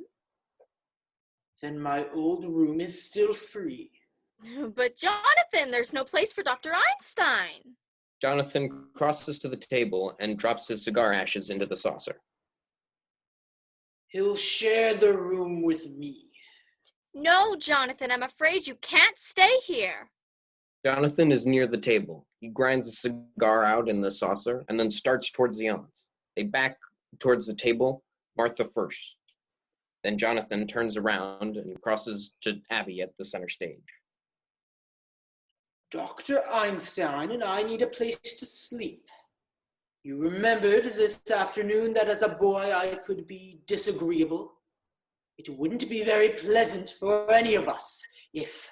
Perhaps we'd better let them stay here tonight.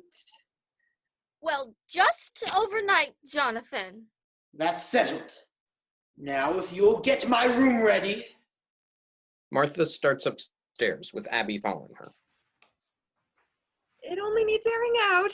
We keep it ready to show our lodgers. I think you and Dr. Einstein will find it comfortable.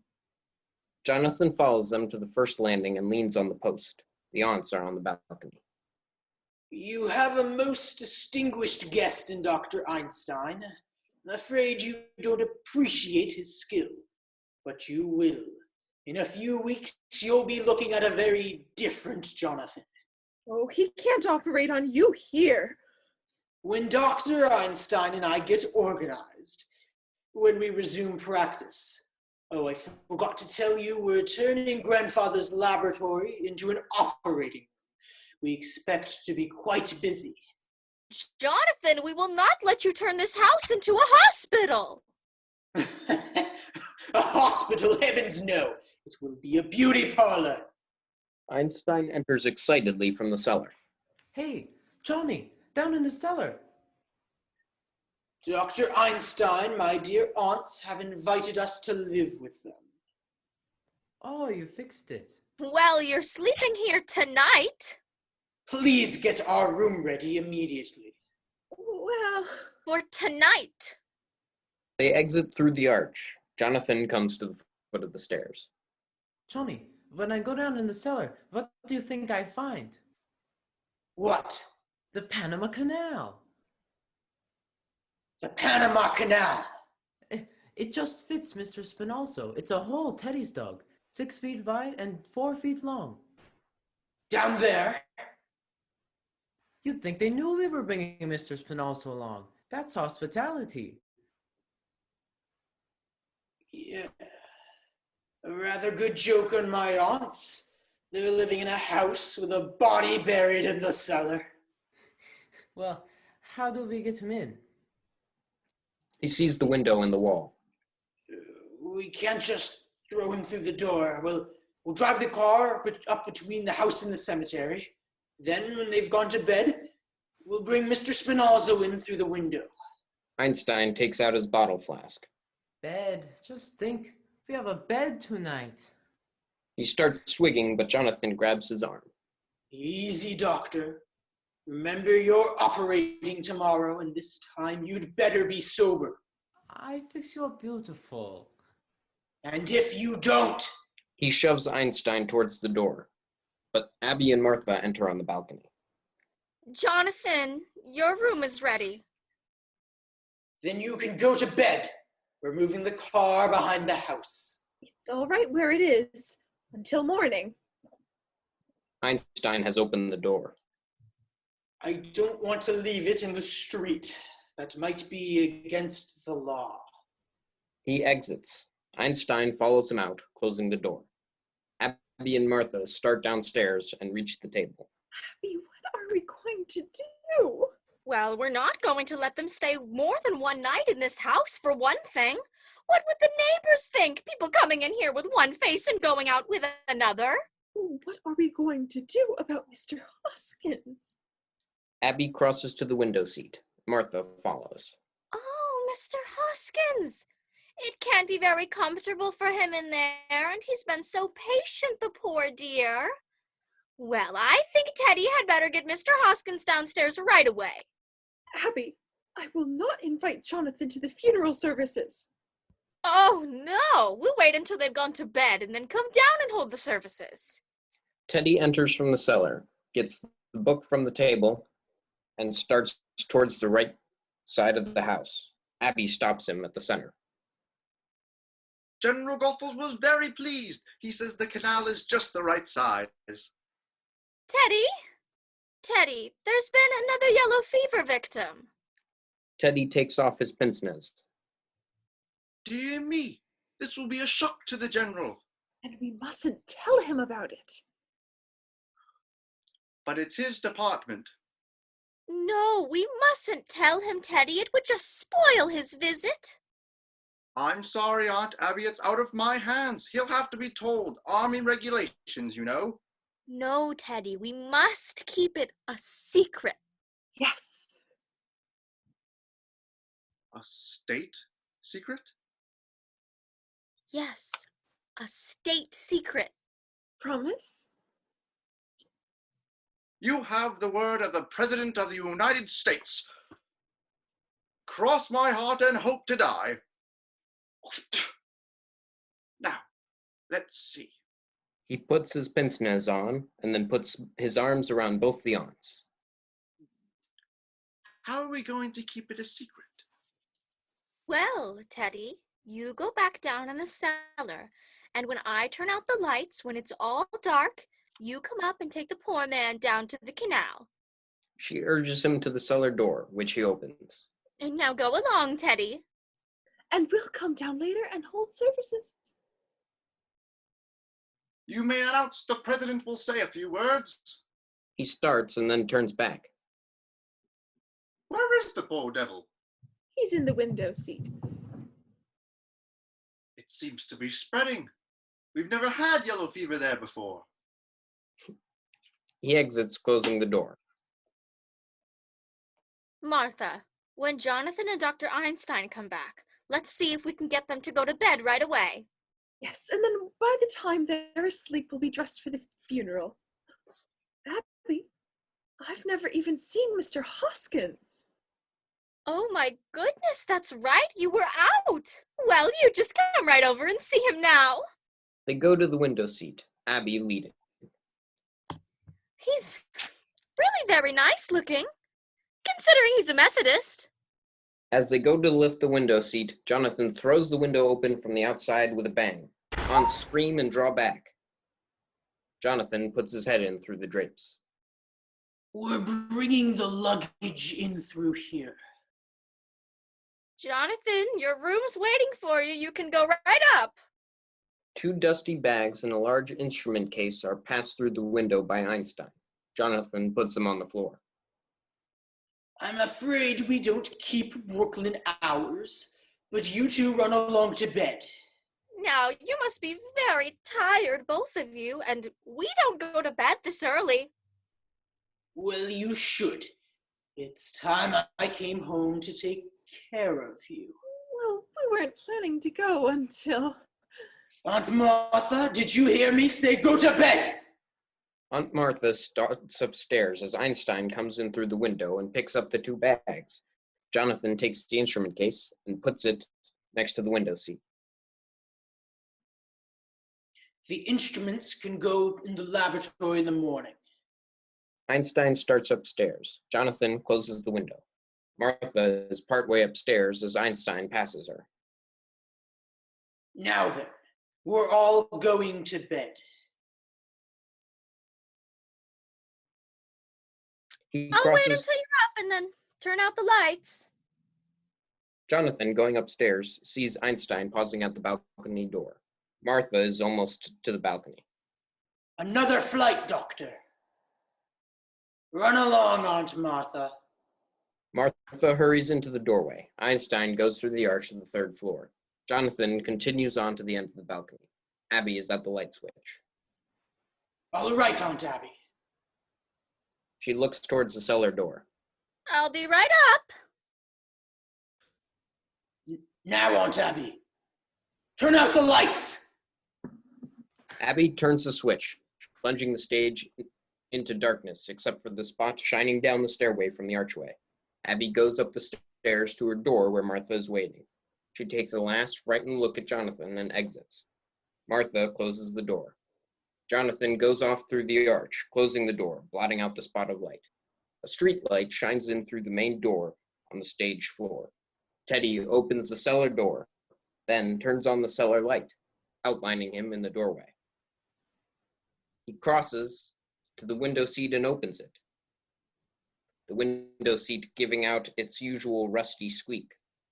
He reaches in and pulls Mr. Hoskins out, puts him over his shoulder, and, leaving the window seat open, crosses to the cellar door and goes down into the cellar with Mr. Hoskins. He closes the door. Jonathan and Einstein come through the arch. It is dark. They light matches and listen at the aunt's door for a moment. Einstein speaks. All right, Johnny. The matches go out. Jonathan lights another, and they come down to the foot of the stairs. I'll get the window open. Go around and hand him through. And no, he's too heavy for me.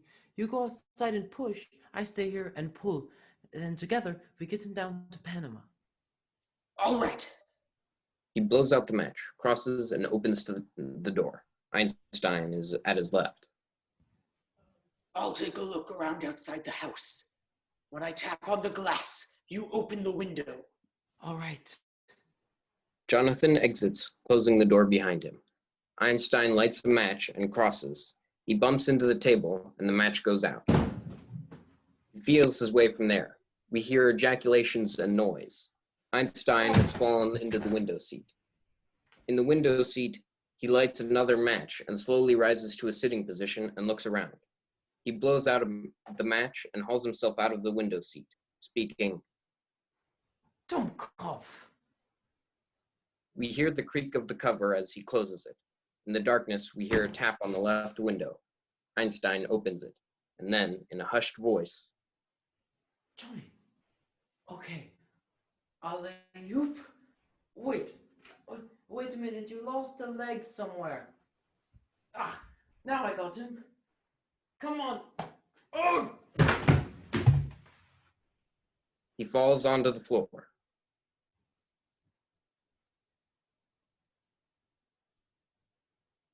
Shh! That was me, Johnny. I slipped. Be more careful. Well, his shoe came off. All right, Johnny, I got him. There's a knock at the right door. Johnny, somebody at the door. You, go quick. No, I manage here. Go quick. There's a moment's silence, and then we hear the creak of the window seat as Einstein puts Mr. Spinello in Mr. Hoskins' place. A third knock as Einstein struggles with the body. The fourth knock, and then the creak of the window seat as Einstein closes it. He scurries around to the desk, keeping low to avoid being seen through the door. We hear Elaine's voice, calling softly, Miss Abby? Miss Martha? In the dim path of the light, she comes towards center stage, calling towards the balcony. Miss Abby? Miss Martha? Suddenly, Jonathan steps through the door and closes it. The noise swings Elaine around, and she gasps. Who is that? Is that you, Teddy? Jonathan comes towards her as she backs into the chair next to the table. Who are you? Who are you? I'm Elaine Harper. I live next door. Then what are you doing here? I came over to see Miss Abby and Miss Martha. Einstein has crept to the light switch after Jonathan crosses by him. Turn on the lights, Doctor. The lights go on. Elaine gasps as she sees Jonathan and sits in the chair. Jonathan looks at her for a moment.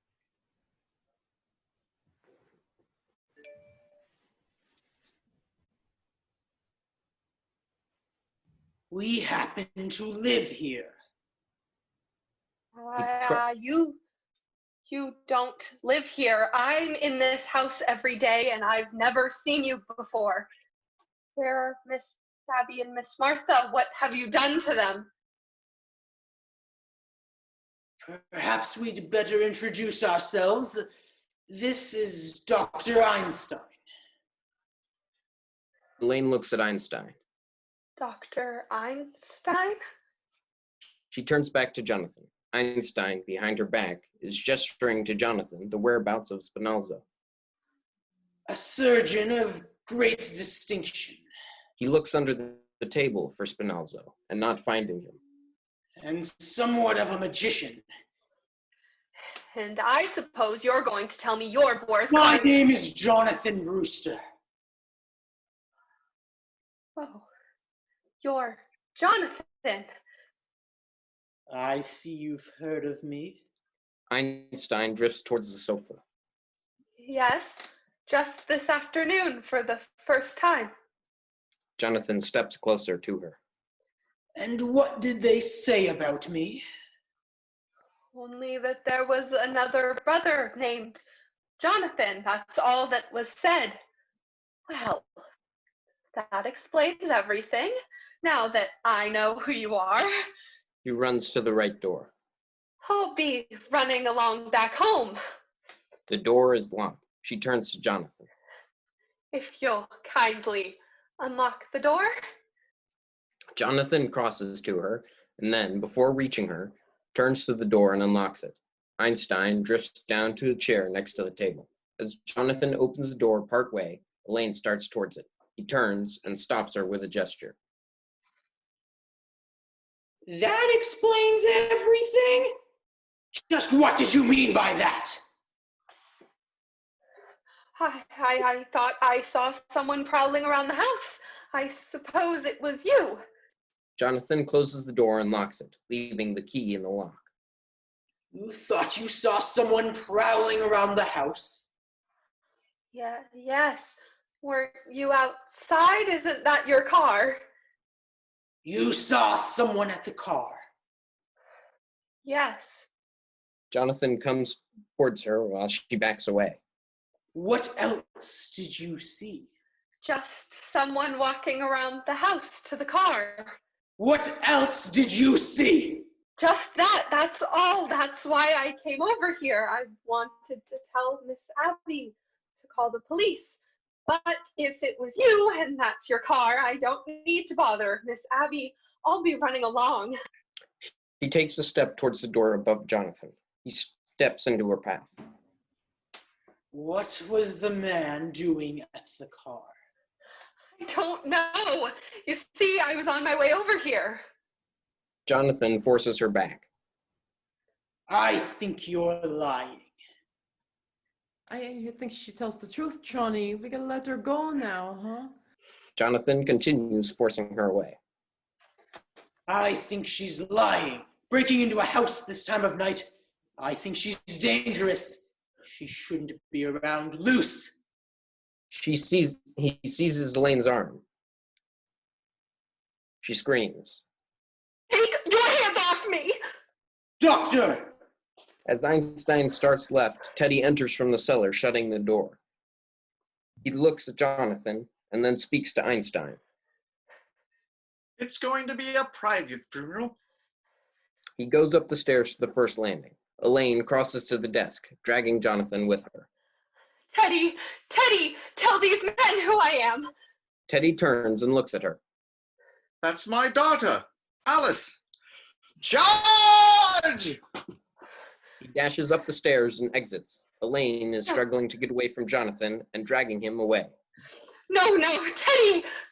Jonathan has Elaine's arm twisted around her back. His other hand is over her mouth.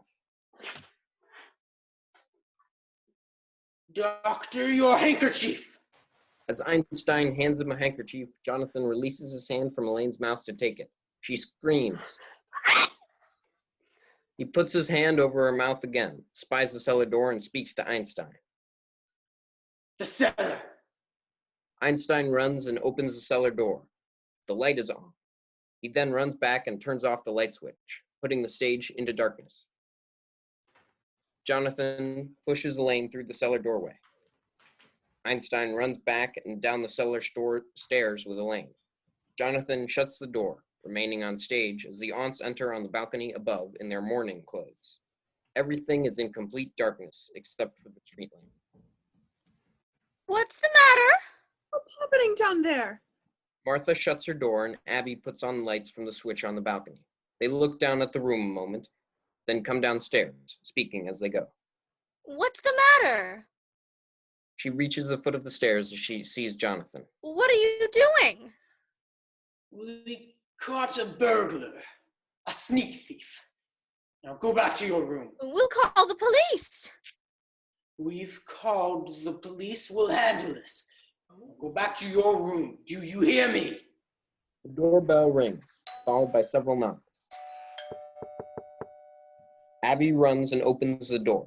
Mortimer enters with his suitcase. At the same time, Elaine runs out of the cellar and straight into Mortimer's arms. Jonathan makes a grab for Elaine, but misses. Einstein sneaks around Jonathan. Mortimer, where have you been?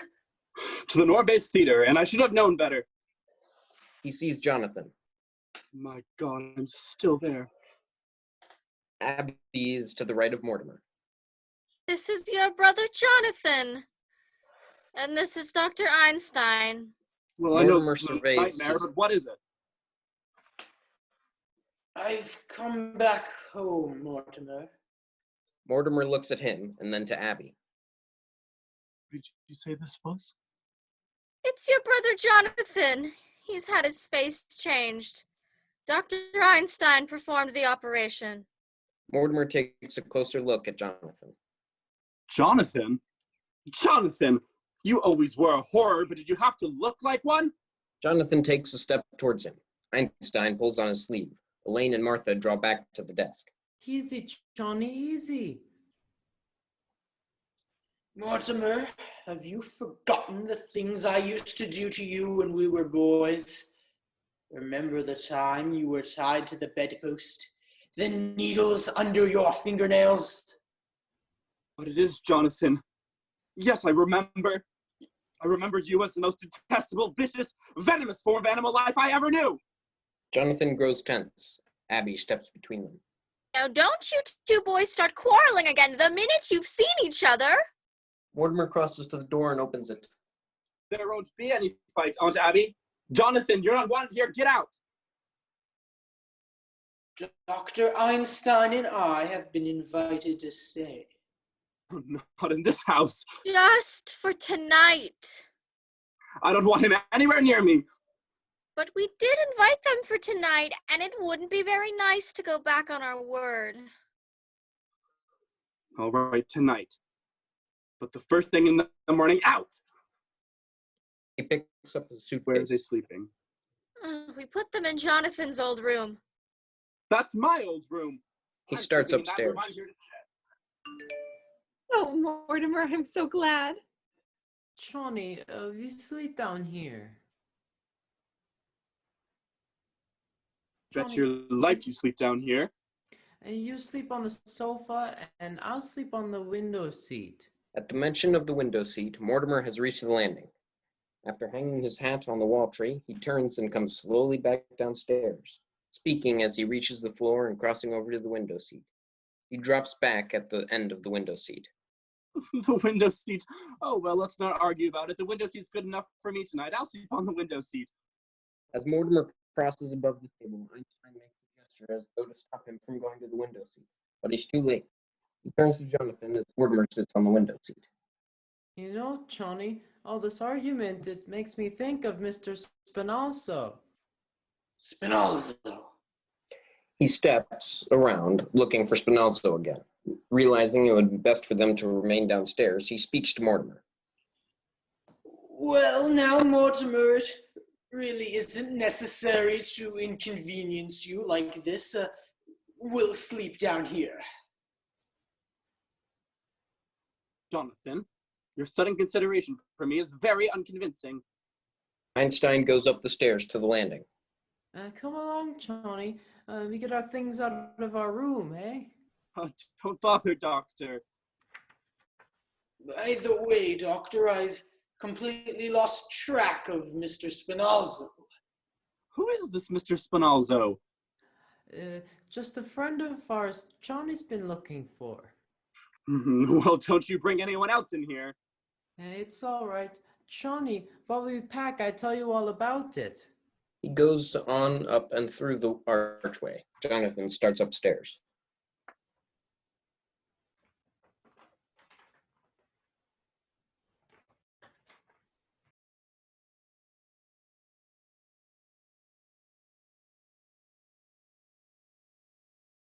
No Abby. trouble at all. Mortimer, you don't have to sleep down here. I can go and.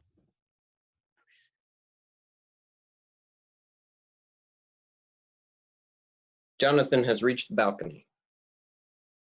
No trouble at all, Aunt Abby. We'll be packed in a few minutes, and then you can have our room. Mortimer. He exits through the arch. Mortimer crosses up to the sofa. Martha crosses to the above armchair, and as Mortimer speaks, she picks up the sports shoe belonging to Spinazzo that Einstein puts there, unnoticed by anyone. She pretends to dust the hem of her dress. You're just wasting your time. I told you I'm sleeping down here. Elaine leaps up from the stool into Mortimer's arms. Mortimer! What's the matter with you, dear? I've almost been killed! You've almost been... He looks quickly at the arms. Abby, Martha! No, it was Jonathan. They mistook her for a sneak thief. No, it was more than that. He's some kind of maniac. Mortimer, I'm afraid of him. My darling, you're trembling. He seats her on the sofa. Have you got any smelling salts? No, but do you think some hot tea or coffee? Coffee, make some for me too, and some sandwiches. I haven't had any dinner. We'll make something for both of you. Mortimer starts to question Elaine as Abby takes off her hat and gloves and puts them on the sideboard. Abby talks to Martha at the same time. Martha, we can leave our hats downstairs here now. Mortimer turns and sees her. Weren't going out somewhere, were you? Do you know what time it is? It's after 12. The word 12 rings a bell. 12! He turns to Elaine. Elaine, you've got to go home. What? Why, you wanted some sandwiches for you both. It won't take a minute. She exits into the kitchen. Mortimer is looking at Elaine with his back to Martha. Martha crosses to him with the shoe in hand.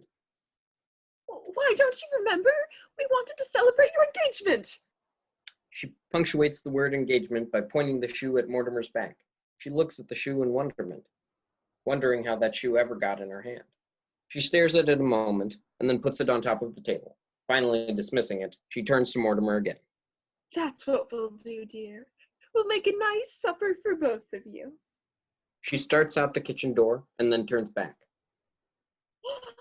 And open a bottle of wine.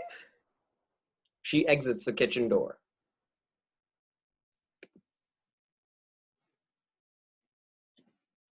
Mortimer says vaguely, All right. Suddenly changes his mind and runs to the kitchen door. No wine! He closes the door and comes back to the center stage as Elaine rises from the sofa to him. She is still very upset. Mortimer, what is going on in this house? You mean what's going on in this house? You were supposed to take me to dinner in the theater tonight. You called it off. You asked me to marry you. I said I would, and 5 minutes later, you threw me out of the house. Tonight, just after your brother tries to strangle me, you want to chase me home. Now listen, Mr. Brewster, before I go home, I want to know where I stand. Do you love me? Mortimer takes her hands. I love you very much, Elaine. In fact, I love you so much that I can't marry you. Have you suddenly gone crazy? I don't think so, but it's only a matter of time. They both sit on the sofa as Mortimer begins to explain. You see, insanity runs in my family. He looks upstairs and towards the kitchen. It practically gallops. That's why I can't marry you, dear. Now, wait a minute. You've got to do better than that. No, dear, there's a strange taint in the Brewster blood. If you really knew my family, it's, well, It's what you'd expect if Strinsberg had Ritthausen. Now, just because Teddy is a little... No, it goes way back. The first Brewster, the one who came on the Mayflower. You know, in those days, the Indians used to scalp the settlers. Well, he used to scalp the Indians. Mortimer, that's ancient history. No, the whole family. He rises and points to a picture of grandfather over the sideboard. Take my grandfather. He tried his patent medicines out on dead people to be sure he wouldn't kill them. He wasn't so crazy. He made $1 million. And there's Jonathan. You just said he was a maniac. He tried to kill you.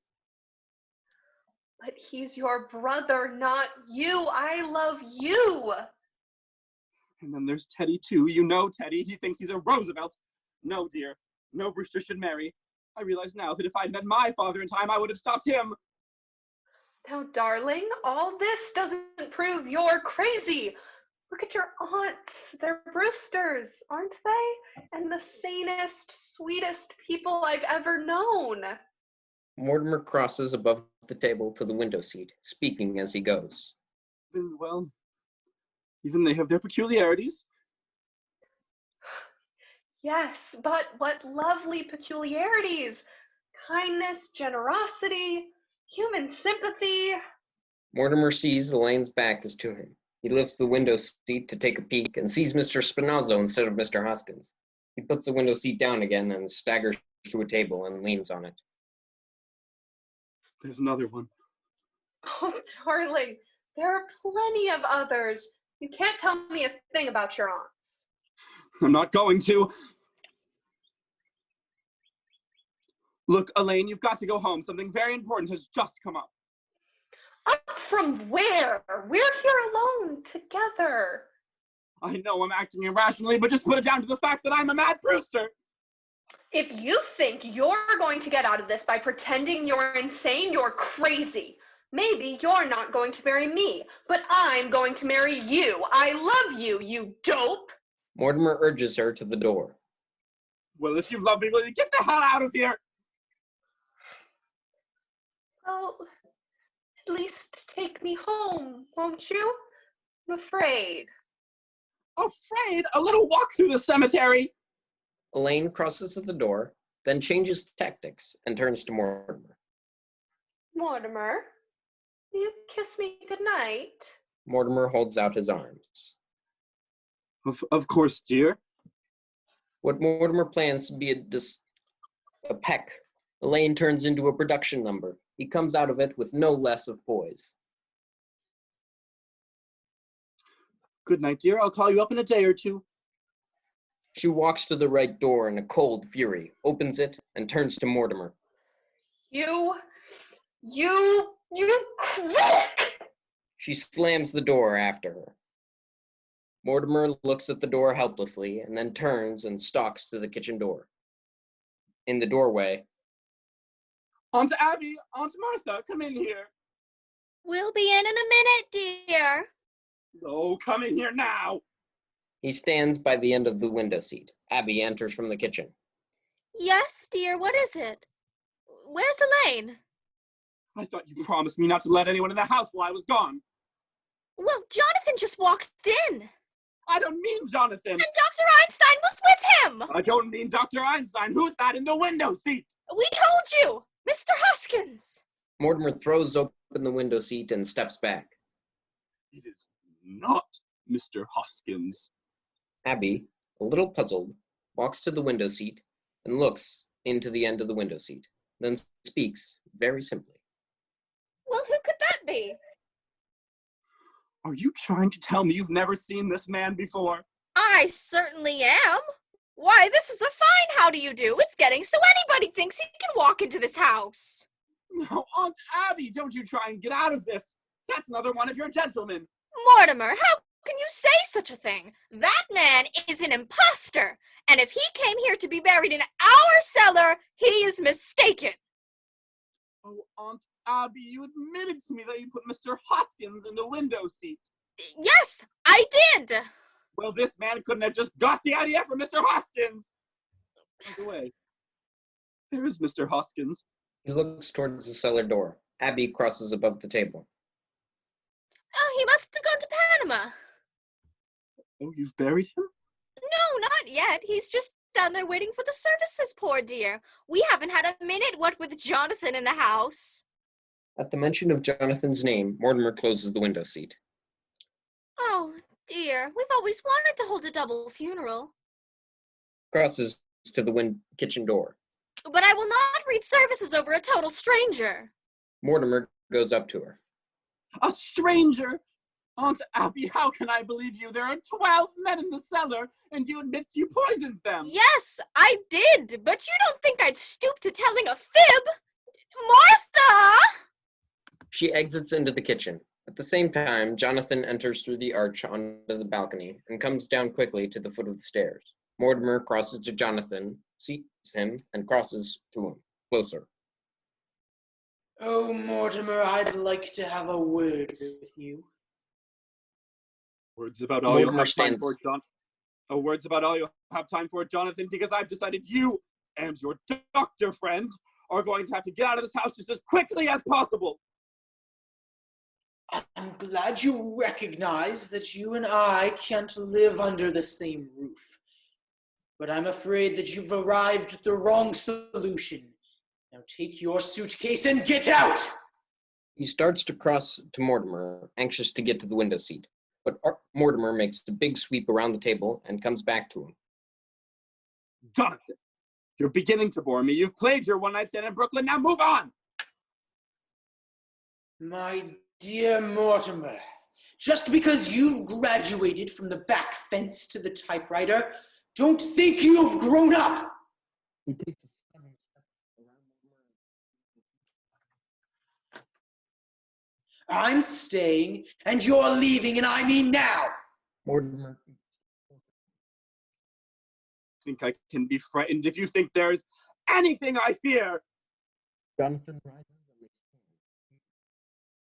I've lived a strange life, Mortimer, but it's taught me one thing, to be afraid of nothing.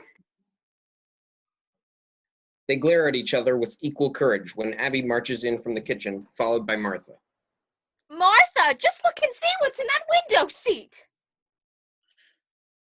Now, Aunt Abby. Abby? Mortimer turns his head slowly to Jonathan, light dawning on his face. He rises with smiling assurance. Jonathan, let Aunt Abby see what's in the window seat. Jonathan freezes dangerously. Mortimer crosses below the table to Abby. Aunt Abby, I owe you an apology. He kisses her on the forehead. I have very good news for you. Jonathan is leaving. He's taking Dr. Einstein and their cold companion with him. Jonathan rises but holds his ground. Jonathan, you are my brother. You're a Brewster. I'm going to give you a chance to get away and take the evidence with you. You can't ask for more than that. Jonathan does not move. Very well. In that case, I will have to call the police. Mortimer crosses to the phone and picks it up. Don't reach for that telephone. He crosses to Mortimer. Are you still giving me orders after seeing what's happened to Mr. Spinalzo? Spinalzo? I knew he was a foreigner. Remember what happened to Mr. Spinalzo can happen to you. There's a knock on the door. Abby crosses and opens it, and Officer O'Hara sticks his head in. Hello, Miss Abby. Oh, Officer O'Hara, is there something we can do for you? Mortimer puts the phone down and drifts close to O'Hara. Jonathan turns. I saw your lights on and thought there might be sickness in the house. Oh, you've got company? I'm sorry I disturbed you. Mortimer takes O'Hara by the arm. Oh, no, come in. Yes, come in. Come right Martha in, Officer O'Hara. Mortimer leads O'Hara to a couple of steps and shuts the door. Abby crosses back to Martha, who is near the desk. Jonathan is in front of the sofa. This is our nephew, Mortimer. Pleased to meet you. Jonathan starts towards the kitchen. And this is But another Abby- nephew, Jonathan. Pleased to make your acquaintance. Well, it must be nice having your nephews visiting you. Are they gonna stay with you for a bit? No, I'm saying my brother Jonathan is just leaving. Jonathan starts for the stairs, but O'Hara stops him. I've met you before, haven't I? I'm afraid not. Jonathan hasn't been home for years. Your face looks familiar to me. Maybe I've seen a picture of you somewheres? I don't think so. He hurries upstairs. Yes, Jonathan, I'd hurry if I were you. Your things are all packed anyway, aren't they? Well, you'll be wanting to say your goodbyes. I'll be running along. Oh, what's the rush? I'd like to have you stick around until my brother goes. I just dropped in to make sure everything was all right. No, we're going to have some coffee in a minute. Won't you please join us? Oh, I forgot the coffee. She goes out to the kitchen. Martha crosses to the kitchen door. Well, I'd better make some more sandwiches. I ought to know your appetite by this time, Officer O'Hara.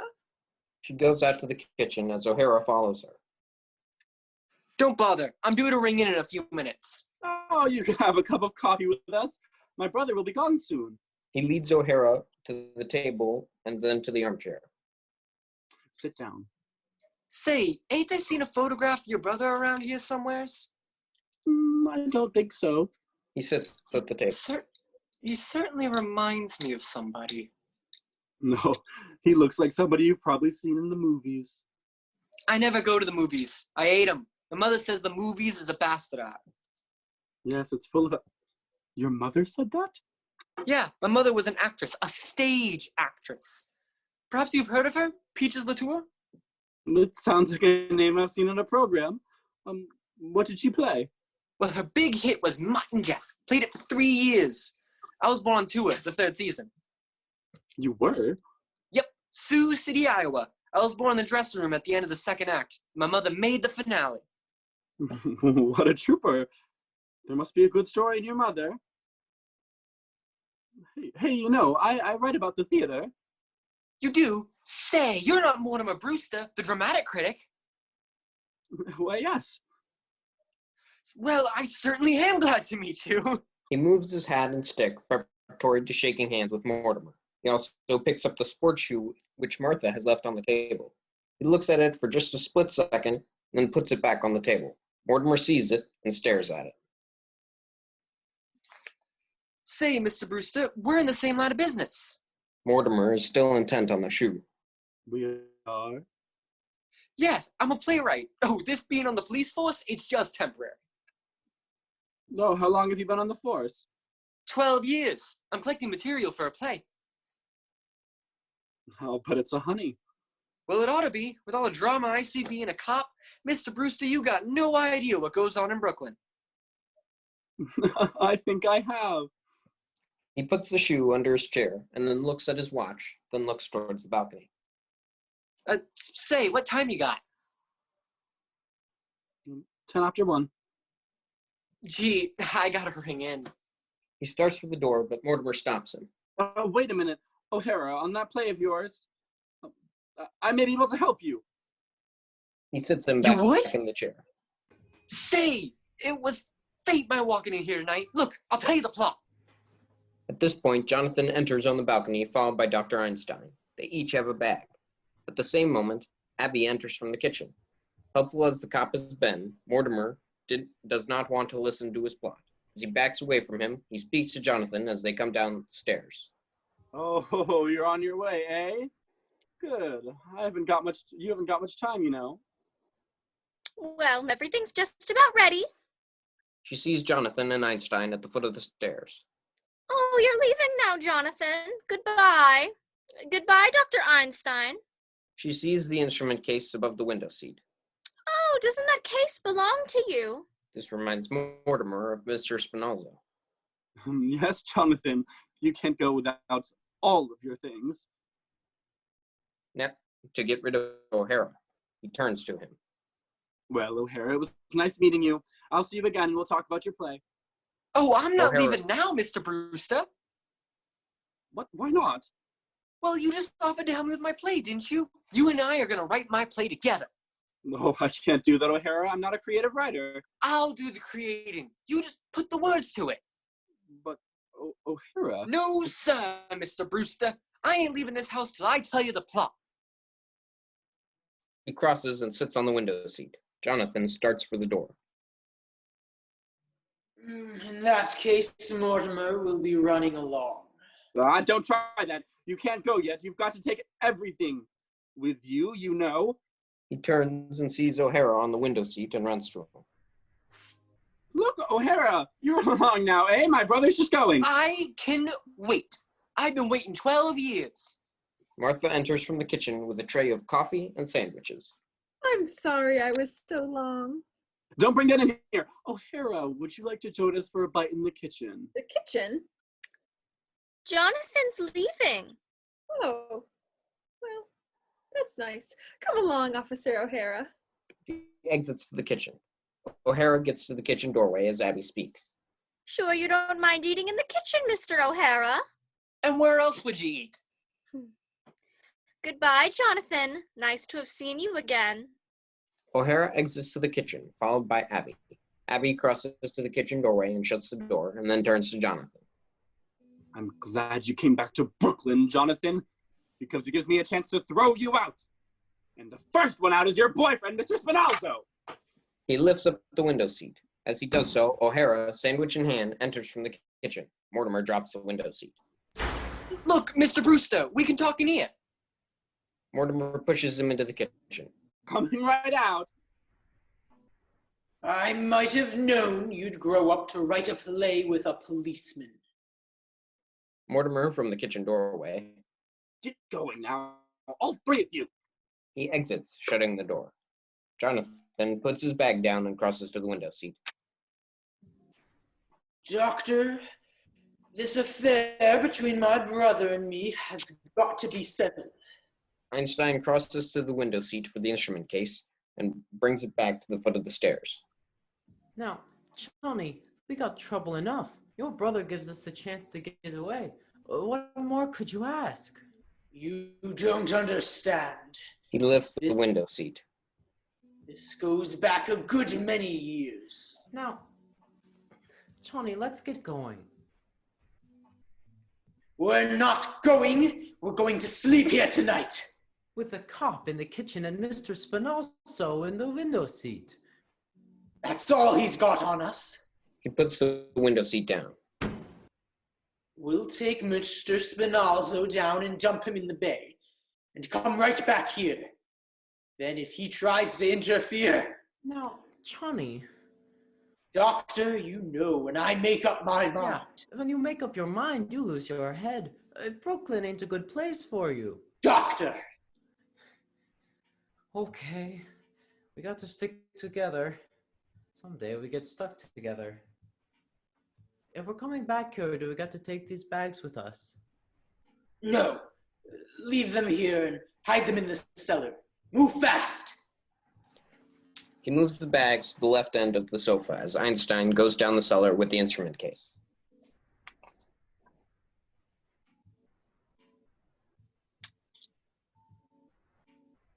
Spinalzo can go out the same way he came in.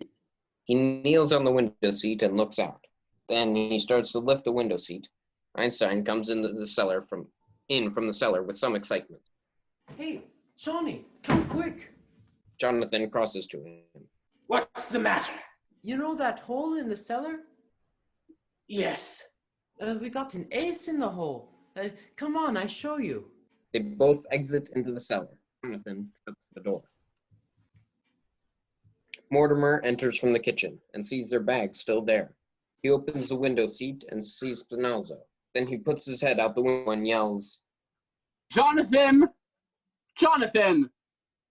Jonathan comes through the cellar door unnoticed by Mortimer and crosses to the back of him. Einstein comes down into the room. Jonathan! Yes, Mortimer. Mortimer leaps backwards. Where have you two been? I thought I told you to get... We're not going. Oh, you're not? You think I'm not serious about this, eh? Do you want O'Hara to know what's in that window seat? We're staying here. Mortimer crosses around the table to the kitchen door. All right. You asked for it. This gets me rid of you and Officer O'Hara at the same time. He opens the kitchen door and yells out, Officer O'Hara, come in here. If you tell O'Hara what's in the window seat, I'll tell him what's down in the cellar. Mortimer closes the kitchen door quickly. The cellar? There's an elderly gentleman down there who seems to be very dead. What were you doing down in the cellar? What's he doing down in the cellar? O'Hara's voice is heard off stage. No thanks, ma'am. They were fine. I've had plenty. Now, what are you going to say to O'Hara? O'Hara walks into the kitchen door. Say, Mr. Brewster, your aunts want to hear it too. Shall I get them in here? Mortimer pulls him to the right. No, O'Hara, you can't do that now. You've got to ring in. O'Hara stops as Mortimer opens the door.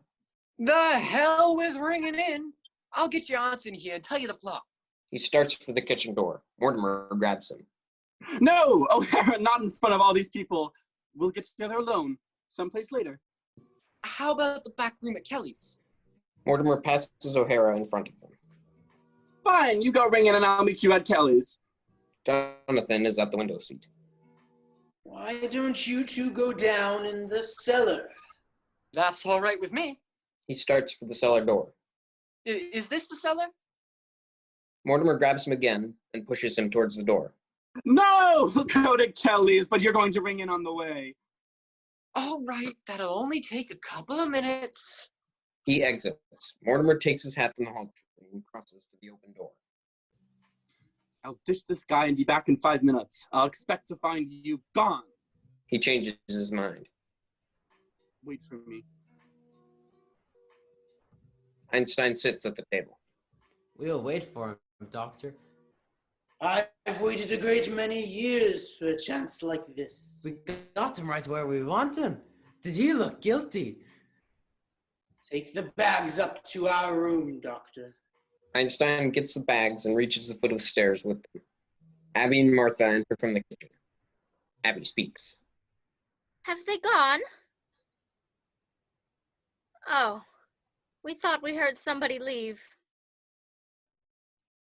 Just Mortimer, and he'll be back in a few minutes. Is there any food left in the kitchen? I think Dr. Einstein and I would enjoy a bite. Oh, but you won't have time. No, if you're still here when Mortimer gets back, he won't like it. Oh, he'll like it. He's gotta like it. Get something for us to eat while we bury Mr. Spinalzo in the cellar. Martha crosses to the table. Oh, no. He can't stay in our cellar. No, Jonathan, you've got to take him with you. There's a friend of Mortimer's downstairs waiting for him. A friend of Mortimer's? He and Mr. Spinalzo will get along fine together. They're both dead. Oh, they must mean Mr. Hoskins. Mr. Hoskins? You know about what's downstairs? Of course we do, and he's no friend of Mortimer's. He's one of our gentlemen. Your gentleman? And we won't have any strangers buried in our cellar. But Mr. Hoskins? Mr. Hoskins isn't a stranger. Besides, there's no room for Mr. Spinalzo. The cellar's crowded already. Crowded with what? There are 12 graves down there now. The two men draw back in amazement. 12 graves? That leaves very little room, and we're going to need it. You mean you and Aunt Martha have murdered? Murdered? Certainly not. It's one of our charities. Why, what we've been doing is a mercy. Abby gestures outside. So you just take your Mr. Spinalzo out of here. You've done that here in this house? He points to the floor. You've buried them down there? Johnny, We've been chased all over the world. They stay right here in Brooklyn and do as good as you do. What? You've got 12 and they've got 12. I've got 13. No, Johnny, 12. 13. There's Mr. Spinalzo, then the first one in London, two in Johannesburg, one in Sydney, one in Melbourne, two in San Francisco, and one in Phoenix, Arizona. Phoenix? The filling station. Then the 3 in Chicago, and the 1 in South Bend. That makes 13. But you can't count the one in South Bend. He died of pneumonia. He wouldn't have got pneumonia if I hadn't have shot him. No, Johnny, he died of pneumonia. He don't count. He counts to me. I say 13. No, Johnny, you've got 12, and they've got 12. The old ladies are as good as you are. The two aunts smile at each other happily. Jonathan turns, facing the three of them, and speaks menacingly. Oh, they are they? Well, that's easily taken care of. All I need is one more. That's all, just one more. Mortimer enters hastily, closing the door behind him, and turns to them with a nervous smile. Well, here I am. Jonathan turns and looks at him with the widening eyes of someone who has just solved a problem. Kurt.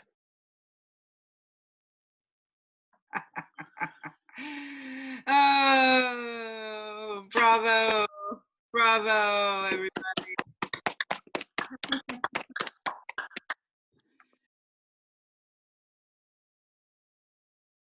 Curtain.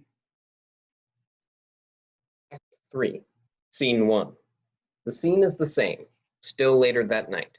The curtain rises on an empty stage. The window seat is open and we see that it's empty. The armchair has been shifted to the right of the table.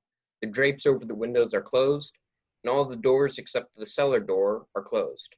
Abby's hymnal and black gloves are on the sideboard. Martha's hymnal and gloves are on the table. Otherwise, the room is the same.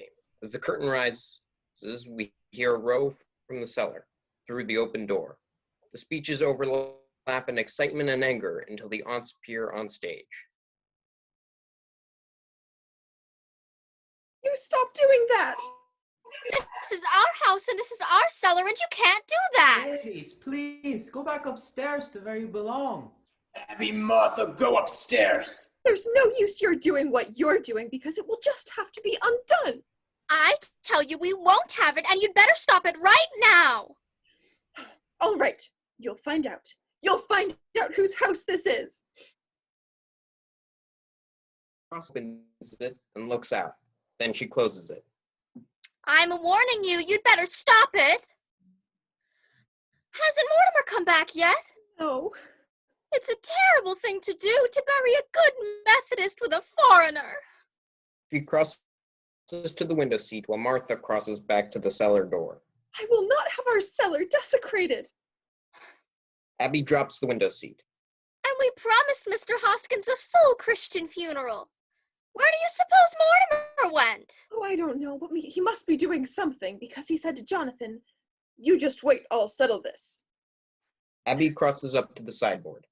Well, he can't very well settle it while he's out of the house. That's all we want settled, what's going on down there. Mortimer enters through the front door and closes it behind him. All right, now where's Teddy?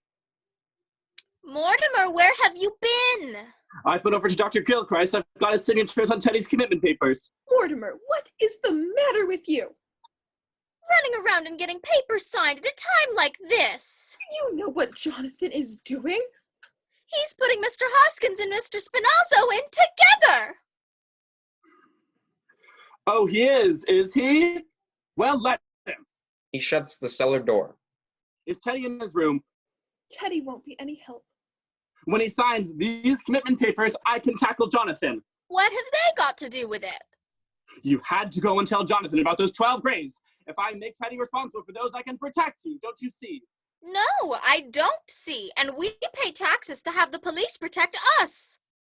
Mortimer heads upstairs. I'll be back down in a minute. Abby takes her gloves and hymnal from the table.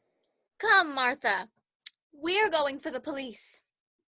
Martha gets her gloves and hymnal. They both start towards the door.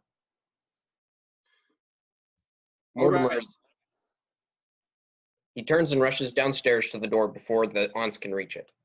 The police! You can't go for the police! Why can't we? Because if you tell the police about Mr. Spinozzo, they'll find Mr. Hoskins too.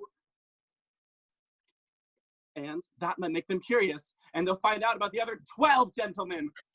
Mortimer, we know the police better than you do. I don't think they'd pry into our private affairs if we asked them not to. But if they found your 12 gentlemen, they'd have to report them to headquarters. Martha pulls on her gloves. I'm not so sure they'd bother. They'd have to make out a very long report, and if there's one thing a police hates to do, it's to write. You can't depend on that. It might leak out. And you couldn't expect a judge and jury to understand. Oh, Judge Coleman would. Abby draws on her gloves. We know him very well. He always comes to church to pray, just before election. And he's coming to tea someday, he promised. Oh, Abby, we must speak to him again about that. His wife died a few years ago, and it's left him very lonely. Well, come along, Martha. She starts towards the door, but Mortimer gets there first. No! You can't do this! I won't let you! You can't leave the house, and you can't have Judge Coleman to tea! Well, if you're not going to do something about Mr. Spinozzo, we are. I am going to do something! We may have to call the police later, but if we do, I want to be ready for them. You've got to get Jonathan out of this house! And Mr. Spinozzo, too. Will you please let me do this my own way? He starts upstairs. I've got to go see Teddy. Abby faces Mortimer on the stairs. If they're not out of here by morning, Mortimer, we're going to call the police. Mortimer is on the balcony. Oh, they'll be out, I promise you that. Now go to bed, will you? And for God's sakes, get out of those clothes. You look like Judith Anderson. He exits into the hall, closing the door. The aunts watch him off. Martha turns to Abby. Well, Abby, that's a relief, isn't it? Yes, if Mortimer's really going to do something at last, it just means Jonathan's going through a lot of unnecessary trouble. We'd better tell him. Abby starts towards the cellar door as Jonathan comes in. They meet in front of the sofa. His clothes are dirty. Oh, Jonathan, you might as well stop what you're doing. It's all done. Did I hear Mortimer? Well, it will just have to be undone. You're all going to be out of this house by morning. Mortimer's promised. Oh, are we? In that case, you and Aunt Martha can go to bed and have a pleasant night's sleep. Martha, always a little frightened by Jonathan, starts upstairs. Yes. Come, Abby. Abby follows Martha upstairs. Good night, aunties. Not good night, Jonathan. Goodbye. By the time we get up, you'll be out of this house. Mortimer's promised. And he has a way of doing it, too. Then Mortimer is back. Ah, yes, he's up here talking to Teddy. Goodbye, Jonathan. Goodbye, Jonathan. Perhaps you'd better say goodbye to Mortimer. Oh, you'll see, Mortimer. Jonathan sits on the stool. Yes, I'll see Mortimer. Abby and Martha exit. Jonathan sits without moving. There is murder in his eyes. Einstein enters from the cellar. He dusts off his trouser cuffs, lifting his leg, and we see he is wearing Spinozzo's sport shoes. Whew, that's all fixed up. Smooth like a lake. Nobody'd ever know they were down there. Jonathan sits still without moving. That bed feels good already. 48 hours we didn't sleep. Come on, He crosses Johnny. to the stairs. Let's go up, yes? You're forgetting, Doctor. What? My brother Mortimer. Johnny, tonight? We do that tomorrow or the next day. No, tonight! Now!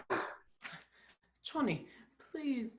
I'm tired and tomorrow I got to operate. Yes, you're operating tomorrow, Doctor, but tonight we take care of Mortimer. Einstein kneels in front of Jonathan, trying to pacify him. Johnny, not tonight. Tonight we go to bed, eh? Jonathan rises. Einstein straightens up as well. Doctor, look at me. You can see it's going to be done, can't you? Johnny, I can see. I know that look. It's a little too late for us to dissolve our partnership. Okay, we do it. But the quick way. The quick twist, like in London. No, Doctor, I think this calls for something special. He walks towards Einstein, who backs away. Jonathan has the look of beginning to anticipate a rare pleasure. I think perhaps the Melbourne method. Johnny, no, not that. 2 hours. And when it was done, what? The fellow in Melbourne was just as dead as the fellow in London. We had to work too fast in London. There was no aesthetic satisfaction in it. But Melbourne, there was something to remember. Remember? I wish I didn't. No, Johnny, not Melbourne, not me. Yes, Doctor. Where are your instruments? I won't do it, Johnny, I won't do it. Jonathan advances on him as Einstein backs away. Get your instruments! No, Johnny. Where are they? Oh, yes, you hid them in the cellar. Where? I won't tell you. Jonathan goes to the cellar door. I'll find them. He exits to the cellar, closing the door. Teddy enters on the balcony and lifts his bugle to blow. Mortimer dashes out and grabs his arm. Einstein has rushed to the cellar door. He stands there as Mortimer and Teddy speak.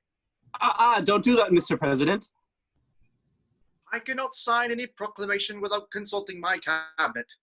But this must be a secret. A secret proclamation? How unusual. Oh, Japan mustn't know until it's signed. Japan? Those little devils! I'll sign it right away. The legal paper from Mortimer. You have my word for it. I can let the cabinet know later. Yes, let's go and sign it. You wait here. A secret proclamation has to be signed in secret. But at once, Mr. President. I'll have to go put on my signing clothes. Teddy exits. Mortimer comes downstairs. Einstein crosses and takes Mortimer's hat off of the hall tree, hands it to him. He's anxious to get Mortimer out of the house. You go now, eh? Mortimer takes the hat and puts it on the desk. No, Doctor, I'm waiting for something important. Please, you go now. Dr. Einstein, I have nothing against you personally, and you seem like a nice fellow. But take my advice and get out of this house and get just as far away as possible. Trouble. Yeah, you get out. All right, don't say I didn't warn you. I'm warning you. Get away quick. Things are going to start popping around here any minute. Listen, Johnny's in a bad mood. When he's like this, he's a madman. Bad things happen. Terrible things. Oh, Jonathan doesn't worry me now. Timble, don't these plays you see teach you anything? About what? Well, at least people in plays act like they got sense. That's more than you do. Oh, you think so, do you? You think people in plays act intelligently? I wish you had to sit through some of the ones I had to sit through. Take the little opus I saw tonight, for instance. In this play, there's a man. He's supposed to be bright. Jonathan enters from the cellar with an instrument case, stands in the doorway, and listens to Mortimer.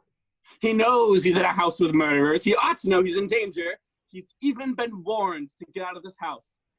But does he go? No, he stays there. Now I ask you, Doctor, is that what an intelligent person would do? You're asking me. He didn't even have the sense enough to be frightened, to be on guard. For instance, the murderer invites him to sit down. Einstein moves so as to keep Mortimer from seeing Jonathan. You mean, won't you sit down? Mortimer reaches out and pulls the armchair to him, without turning his head from Einstein. Believe it or not, that one was in there too. And what did he do? Mortimer sits in the armchair. He sat down. Now, mind you, this fellow's supposed to be bright. But there he sits, just waiting to be trashed up. And what do you think they used to tie him with? What? The curtain cord. Jonathan spies the curtain cords on either side of the window in the wall. He crosses, stands on the window seat, and cuts the curtain cord with his penknife. Well, why not? A good idea. Very convenient. A little too convenient. When our playwright is going to use some imagination, the curtain cord. Jonathan has got the curtain cord and is moving in slowly behind Mortimer. You didn't see him get it? See him? He sat there with his back to him. That's the kind of stuff we have to suffer through night after night. And they say the critics are killing the theater. It's the playwrights who are killing the theater. So there he sits, this big dope, this fellow who's supposed to be bright, just waiting to be trussed up and gagged. Jonathan drops the loop of curtain cord over Mortimer's shoulder and draws it taut. At the same time, he throws another loop of the cord on the floor beside Einstein. Simultaneously, Einstein leaps to Mortimer and gags him with the handkerchief, then takes his curtain cord and ties Mortimer's legs to the chair. He continues tying the knots.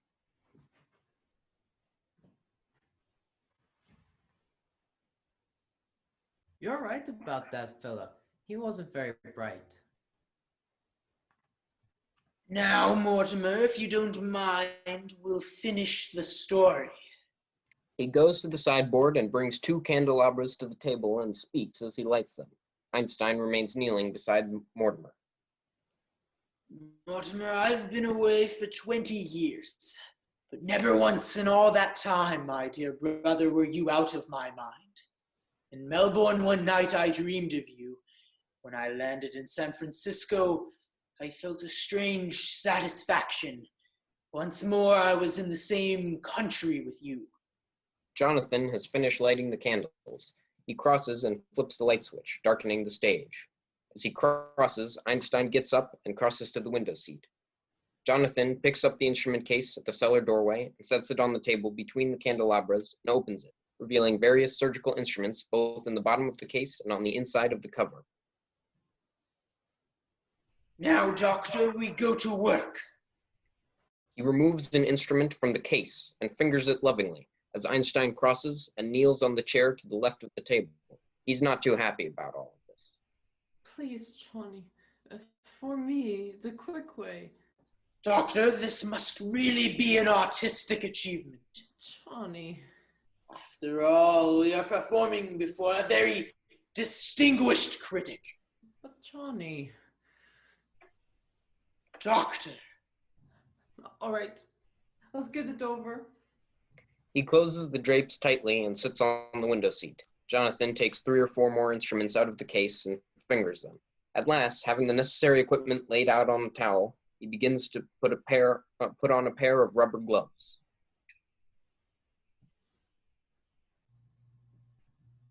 All ready for you, Doctor. I gotta have a drink. I can't do this without a drink. He takes his bottle from his pocket.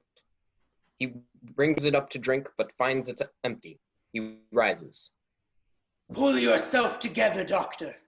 I got to have a drink. When we walked in here this afternoon, there was wine here, remember? Where did you put that? He looks at the sideboard and remembers. He goes to it, opens the cupboard, and brings back a bottle and 2 wine glasses to the tabletop. Johnny, we got a drink. He pours wine into the 2 glasses, emptying the bottle. Mortimer watches him. That's all there is. I split it with you. We both need a drink.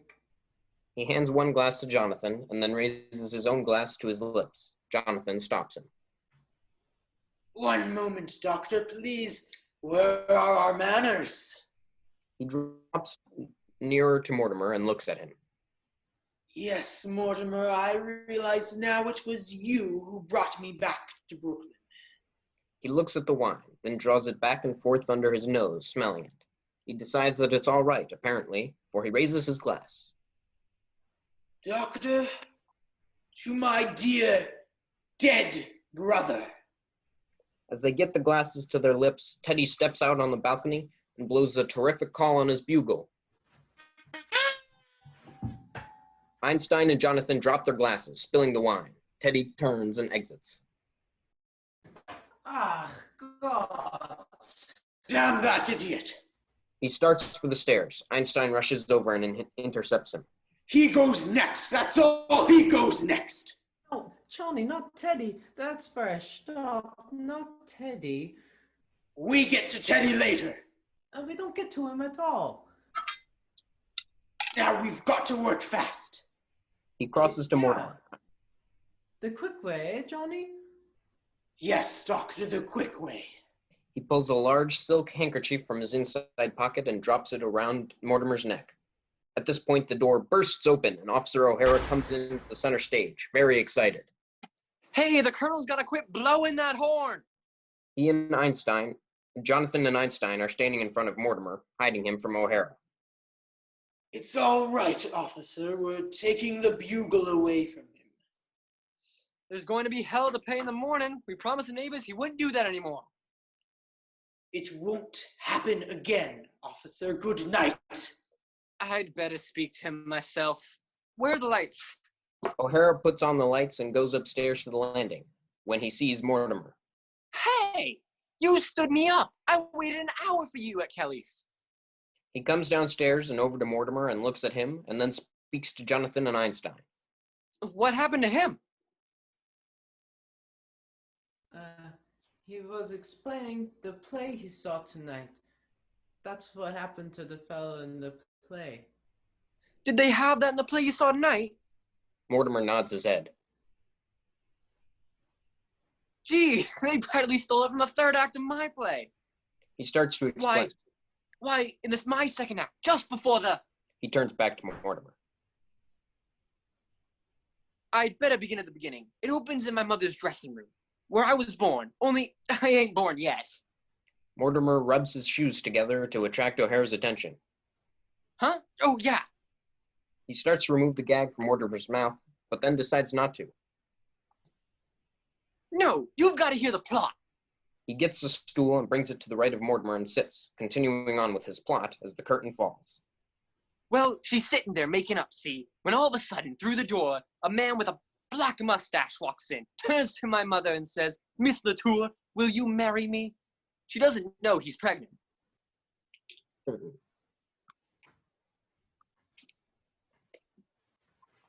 Scene 2. The scene is the same. Early the next morning, when the curtain rises again, daylight is streaming through the windows. All the doors are closed, and all the drapes are open. Mortimer is still tied in his chair and seems to be in a semi-conscious state. Jonathan is asleep on the sofa.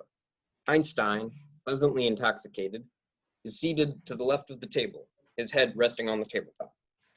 O'Hara, with his coat off and his collar loosened, is standing over the stool which is between him and Mortimer. He's progressed to the most exciting scene of his play. There's a bottle of whiskey and a water tumbler on the table, along with a plate full of cigarette butts. There she is, lying unconscious across the table in her lingerie. The guy is standing over her, with a hatchet. I'm tied up in a chair, just like you are. The place is an inferno of flames, it's on fire, when all of a sudden, through the window, in comes Maya LaGuardia.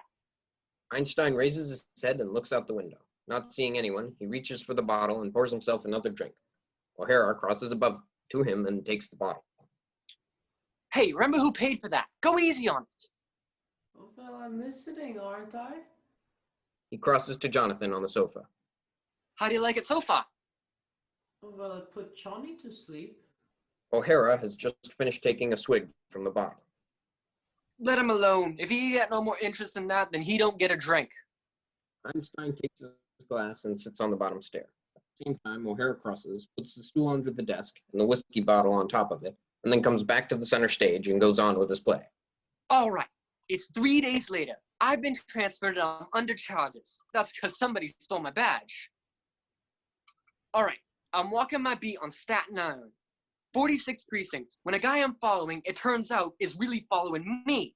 There's a knock on the door. Einstein goes up and looks out the landing window. He leaves the glass behind the drape. Don't let anybody in. So I figure I'll outsmart him. There's a vacant house on the corner. I goes in. It's cops. I stands there in the dark, and I see the door handle turn. Einstein rushes downstairs, shakes Jonathan by the shoulder. Johnny, Johnny, it's cops! Cops! Jonathan doesn't move. Einstein rushes upstairs and off through the arch. O'Hara is going on with his story without stopping. I pulls my gun, braces myself against the wall, and I says, "Come in." Officers Brophy and Klein walk in, see O'Hara with the gun pointed at them and raise their hands. Then, recognizing their fellow officer, lower them. Oh, hello, boys. What the hell is going on here? Hey, Pat, what'd you know? This is Mortimer Brewster. He's gonna run my play with me. I'm just telling him the story. Klein crosses to Mortimer and unties him. Did you have to tie him up to make him listen? Joe, you better report in at the station. Whole force is out looking for you. Did they send you here for me? We didn't know you was here. We came to warn the old ladies that there's hell to pay. The colonel blew his bugle again in the middle of the night. From the way the neighbors have been calling about it, you'd think the Germans have dropped a bomb on Flatbush Avenue. He has finished untying Mortimer. He puts the cords on the sideboard. The lieutenant's on a warpath. He said the colonel's got to be put away someplace. Mortimer staggers to his feet. Yes, yes. O'Hara goes to Mortimer. Gee, Mr. Brewster, I gotta get away, so I'll run you through the third act real quick. Get away from me. Brophy gives Klein a look, goes to the phone and dials.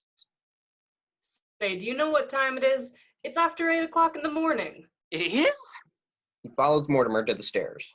Gee, Mr. Brewster, them two first acts went a little long, but I don't see anything we can leave out. Mortimer is almost at the landing. You can leave it all out. Brophy then sees Jonathan on the sofa. Who the hell's this guy? Mortimer is hanging on the railing, almost to the balcony. That's my brother. Oh, the one that ran away? So he came back? Yes, he came back. Jonathan stirs as if to get up. This is Brophy. Give me Mac. I better let him know we found you, Joe. Mac, tell the lieutenant he can call off the big manhunt. We got him. In the Brewster house. Jonathan hears this and suddenly becomes very much awake, looking up to see Klein to the left of him and Brophy to his right. You want us to bring him in? Oh, all right. We'll hold him right here. He hangs up. Lieutenant's on his way over. So I've been turned in, eh? Brophy and Klein look at him with some interest. All right, you've got me. He turns to Mortimer, who is on the balcony looking downwards. And I suppose you and that stool-pigeon brother of mine will split the reward. Reward? Instinctively, Klein and Brophy both grab Jonathan by an arm. Now I'll do some turning in. You think my aunts are sweet, charming old ladies, don't you? Well, there are 13 bodies buried in the cellar. Mortimer rushes off to see Teddy. Teddy! Teddy! Teddy! What the hell are you talking about? You better be careful what you're saying about your aunts. They happen to be friends of ours. Jonathan raves as he drags them towards the cellar door. I'll show you. I'll prove it to you. You come on to the cellar with me. Wait a minute. 13 bodies. I'll show you where they're buried. Klein refuses.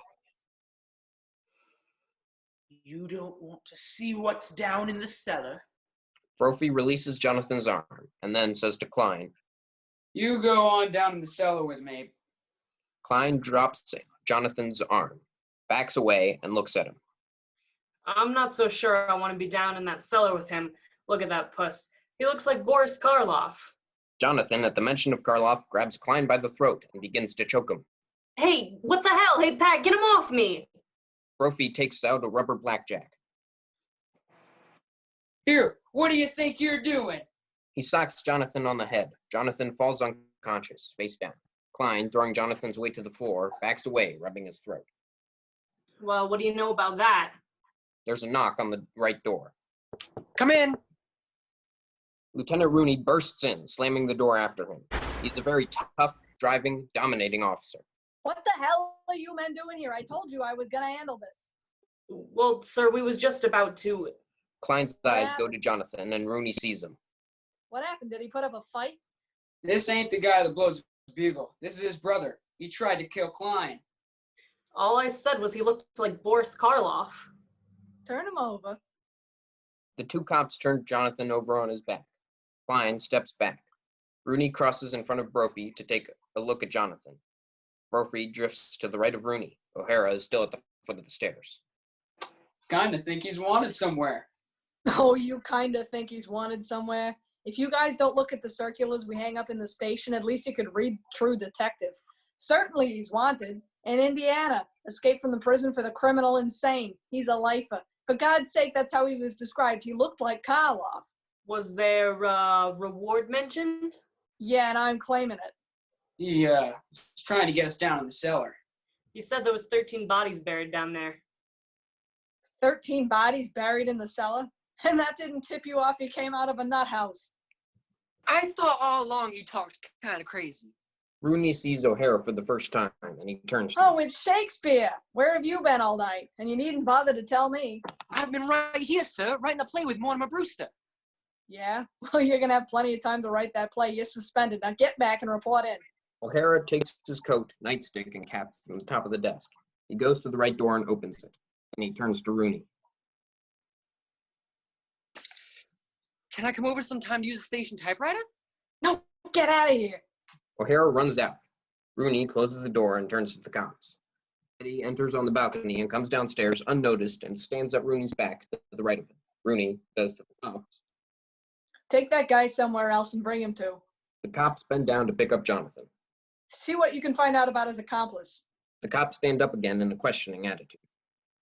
The guy that helped him escape, he's wanted too. No wonder Brooklyn's in the shape it's in with a police force full of flatheads like you falling for that kind of story. 13 bodies in the basement.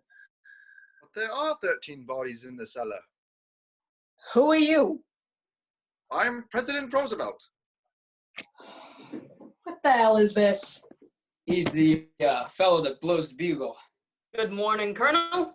They salute Teddy, who returns it. Rooney finds himself saluting Teddy also.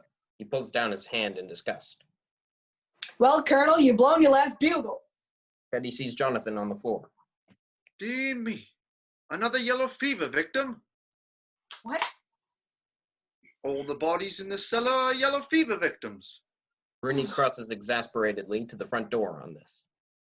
No, Colonel, this is a spy we caught in the White House. Will you get that guy out of here? Cops pick up Jonathan and drag him to... Teddy follows them.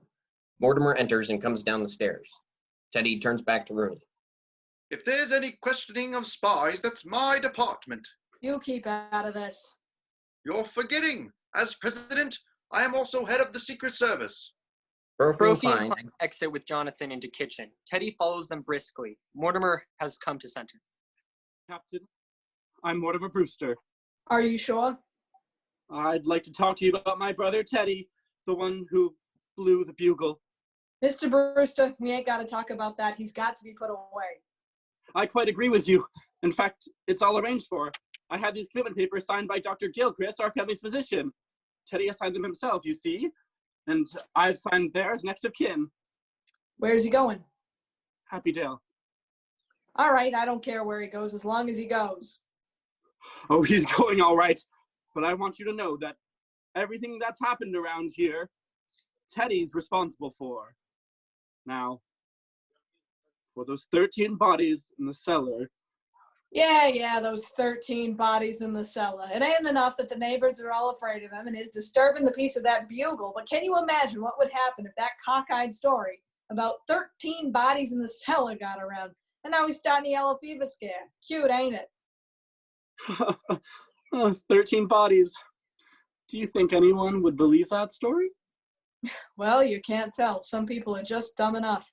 You don't know what to believe sometimes. About a year ago, a crazy guy starts a murder rumor over at Greenpoint, and I had to dig up a half-acre lot just to prove that. There's a knock on the door. Well, excuse me. Mortimer goes to the door and admits Elaine and Mr. Witherspoon, an elderly, light, tight-lipped disciplinarian. He is carrying a briefcase. Morning, Mortimer. Mortimer, not knowing what to expect. Good morning, dear. This is Mr. Witherspoon. He's come to meet Teddy. To meet Teddy? Mr. Witherspoon is the superintendent of Happydale. Oh, come in. Mortimer shakes hands and it indicates to Rooney. This is Captain... Lieutenant Rooney. And I'm glad you're here, Super, because you're taking him back with you today. Today, I didn't know that. Not today. Look, Elaine, I've got a lot of business to attend to, so you run along home and I'll call you up. Nuts! She crosses to the window seat and sits. I had no idea it was this immediate. The papers are signed. He goes today.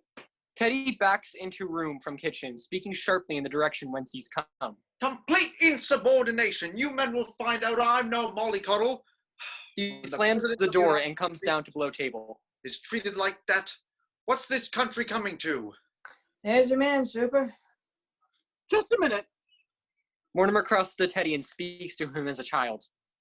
Mr. President, I have very good news for you. Your term of office is over. Is this March the 4th? Practically. Let's see. Oh, now I go on my hunting trip to Africa. Well, I must get started immediately.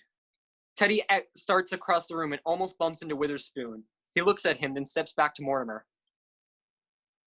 Is he trying to move into the White House before I've moved out? Who, Teddy? Taft! This isn't Mr. Taft, Teddy. This is Mr. Witherspoon.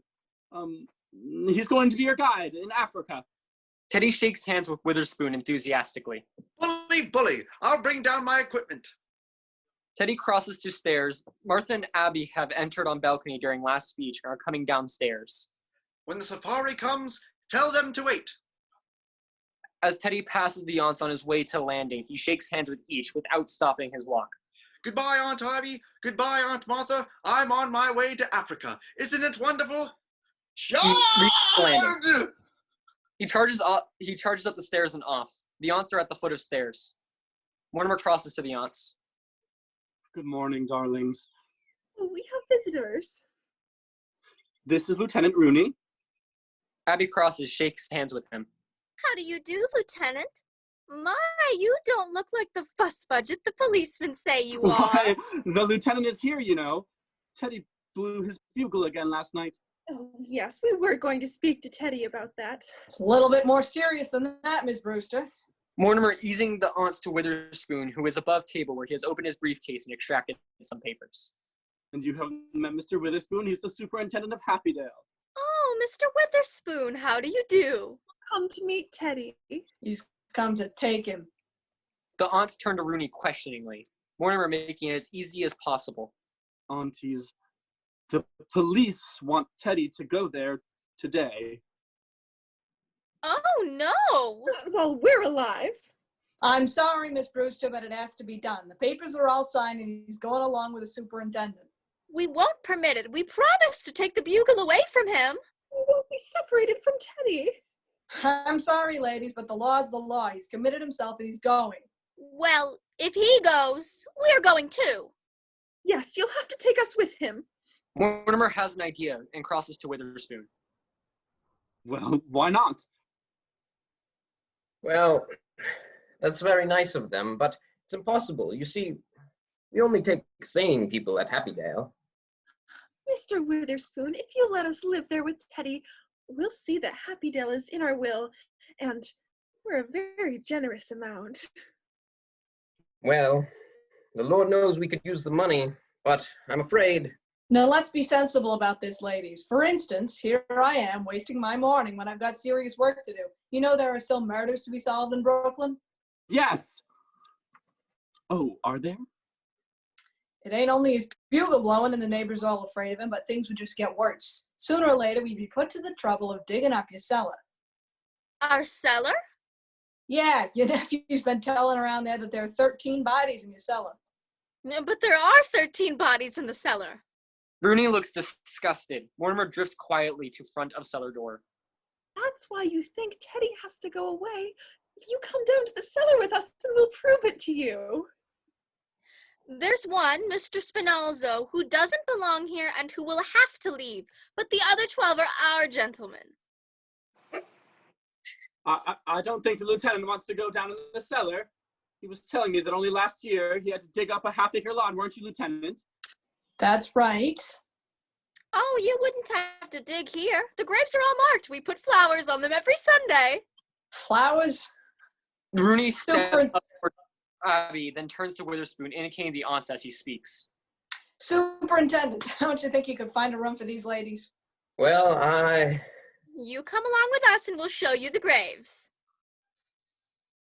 I'll take your word for it, lady. I'm a busy man. How about it, Super? well, they'd have to be committed.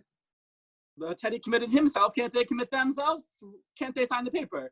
Why, certainly. Martha sits in the chair left of table as Witherspoon draws it out for her. Oh, if we can go with Teddy, we'll sign the papers. Where are they? Abby's sitting at the right of the table. Mortimer helps her with the chair. Yes, where are they? Witherspoon opens his briefcase for more papers. Klein enters from the kitchen. He's coming around, Lieutenant. Oh, good morning, Mr. Klein. Good morning, Mr. Klein. Are you here too? Yeah, Brophy and me have got your other nephew out in the kitchen. Well, sign him up, Superintendent. I want to get this all cleaned up. Rooney crosses. Klein follows Rooney out. Mortimer is to the left of Abby, fountain pen in hand. Witherspoon to the right of Martha, also with a pen. Witherspoon hands Martha the pen. If you'll sign right here. Martha signs. And you here, Aunt Abby? Abby signs.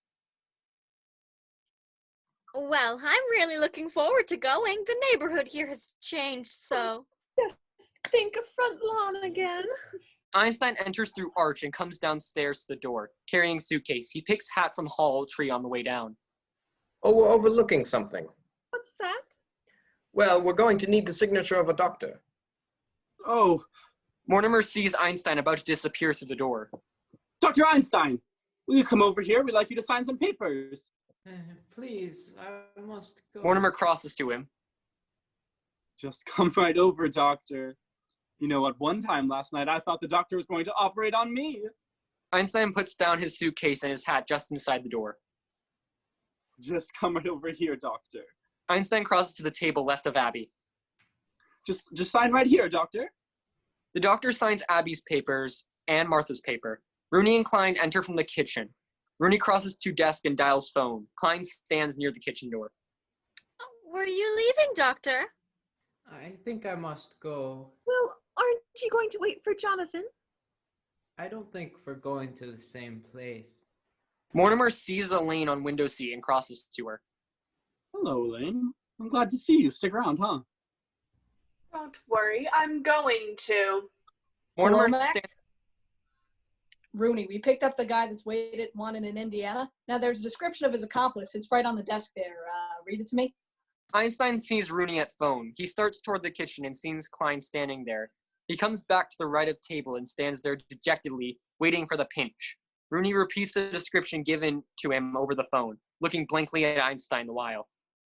Yeah, about 54, 5'6", 140 pounds, brown eyes, talks with a German accent, poses as a doctor. Thanks, Mac.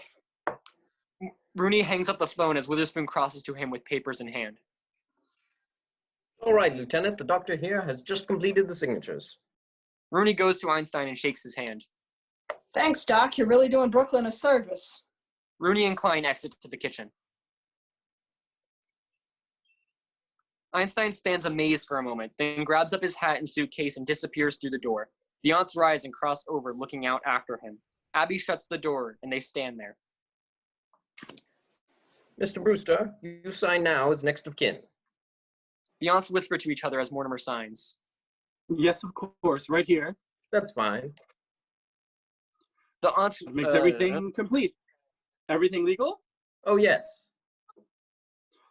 Well, aunties, now you're safe. When do you think you'll be ready to start? Well, Mr. Witherspoon, why don't you go upstairs and tell Teddy just what he can take along? Upstairs? No, I'll show you up. No, Mortimer, you stay here. We want to talk to you. Yes, Mr. Witherspoon, it's just upstairs and turn to the left.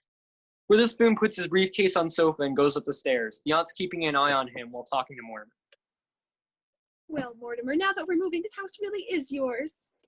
Yes, dear, we want you to live here now. No, Aunt Abby, this house is, well, it's too full of memories. Oh, but you'll need a home when you and Elaine are married.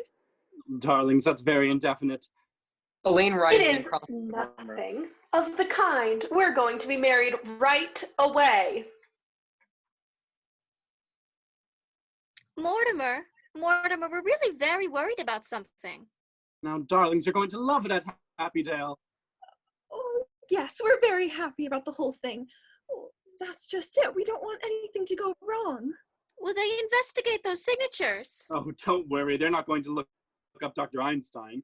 Oh, well, it's not his signature, dear. It's yours. You see, you signed as next of kin. Why, of course. Why not? Well, dear, it's something we never wanted to tell you, but now you're a man, and it's something Elaine should know, too. You see, dear, you're not really a Brewster. Mortimer stares, as does Elaine. Your mother came to us as a cook, and you were born about 3 months afterward. But she was such a sweet woman and such a good cook, we didn't want to lose her, so brother married her. I'm not really a Brewster. Well, no, don't feel badly about it, dear. And Elaine, it won't make any difference to you. Mortimer turns slowly to face Elaine, his voice rising. Elaine, did you hear? Do you understand? I'm a bastard! Elaine leaps into his arms. The two aunts watch them. Then Martha starts up stage left a few steps.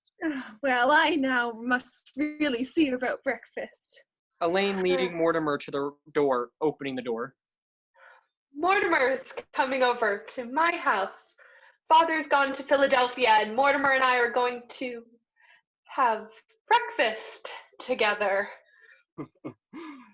Yes, I need some coffee. I've had quite a night. Oh, in that case, I should think you'd want to get to bed. Mortimer with a sidelong glance at Elaine. I do. They exit right, closing the door.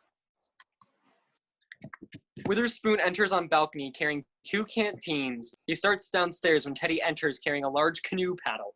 He is dressed in Panama outfit with a pack on his back. One moment, Witherspoon, take this with you. He exits off balcony again as Witherspoon comes on downstairs to sofa. He puts canteens on sofa and then leans paddle against wall. At the same time, Rooney and the 2 cops with Jonathan between them enter. The cops have twisters around Jonathan's wrists.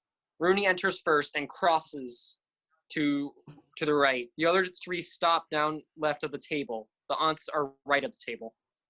We won't need the wagon. My car's out front. Oh, are you leaving now, Jonathan? Yeah, he's going back to Indiana. There's some people there want to take care of him for the rest of his life. Come on now. Rooney opens the door, and as the 2 cops and Jonathan cross to the right, Abby steps down after they pass. Well, Jonathan, it's nice to know you have someplace to go. Yes, we're leaving too. Yes, we're going to Happydale. Then this house is seeing the last of the Brewsters. Well, unless Mortimer wants to live here. I have a suggestion to make. Why don't you turn this property over to the church? Oh, we never thought of that. After all, it should be part of a cemetery. All right, get going. I'm a busy man. Jonathan holding his ground for one last word. Goodbye, aunties. Well, I can't better my record now, but neither can you. At least I have that satisfaction. The score stands even. 12-12. Jonathan and the cops exit as the aunts look out after them. Witherspoon crosses above to window seat and stands quietly looking out the window. His back is to the aunts. Martha starting toward the door to close it. Jonathan always was a mean boy. Never could stand to see anyone get ahead of him. She closes the door. Abby turns slowly around as she speaks. I wish we could show him he isn't so smart. Her eyes fall on Witherspoon. She studies him. Martha turns from door and sees Abby's contemplation. Abby speaks sweetly. Mr. Witherspoon? Witherspoon turns around, facing them. Does your family live with you at Happydale?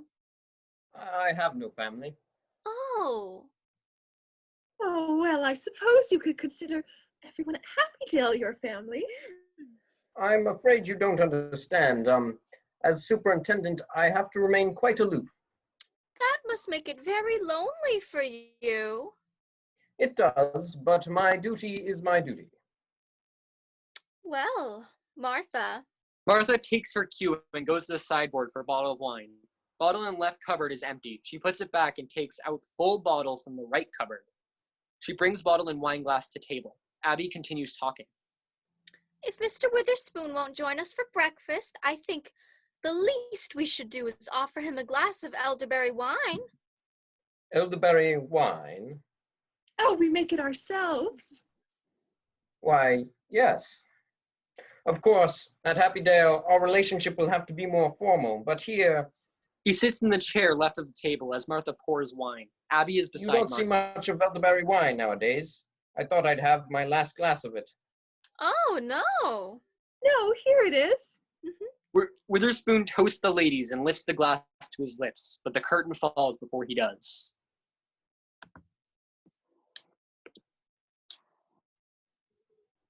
The end. Curtain. Bravo. All right, here's the curtain call, everybody. Oh, wait, turn off your video right now, everybody. Still, we're gonna do the curtain call. Everybody turn your videos back off, just the actors. Let's see, turn that video off. All right, so the actors, please, Witherspoon, Harper, and Gibbs, please come out to take a bow. All right, so bravo. We have Sam Scovrin as Reverend Harper. We have Ryan Southworth as Mr. Gibbs, and we have Luke Napa. Luke, come on back out as Mr. Witherspoon. Oh, yeah. I'm sorry, Luke was also the primary narrator. Yes. Yeah. All right. Let's have all the officers and the lieutenant please come on the stage. Okay. Let's start us off. We've got Andy Hammond as Officer Klein. Bravo. All right. We've got Ryan Southworth as Officer Brophy. We've got Jan Lowe as Lieutenant. Hey, Jan. We've got Kevin Berglund as Officer O'Hara and our backup narrator. Yeah. Bravo. All right, let's have Teddy and Elaine come out. All right. Oh, Brad. He's a Bradley Watts as Teddy Brewster, also known as Teddy Roosevelt, Theodore Roosevelt. And we have Svea Delavitt as Elaine Harper.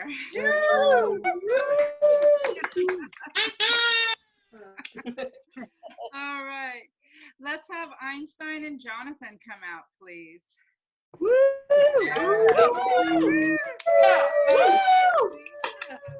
Ruben Feldman as Dr. Einstein, Herman Einstein, is that his name? And we have Caleb Edwards as Jonathan Brewster. With a resemblance to Morris Karloff. All right, let's have Mortimer, Aunt Abby, and Aunt Martha please come out, okay?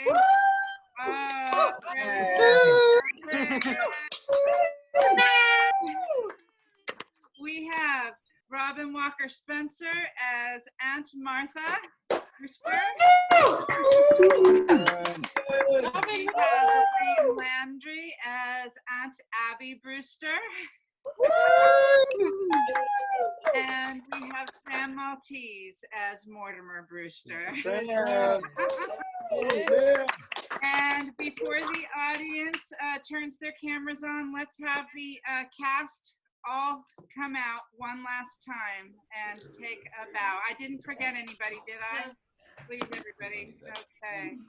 All right, and I'm going to take a screenshot of you guys. So everybody, are you ready? Strike a pose.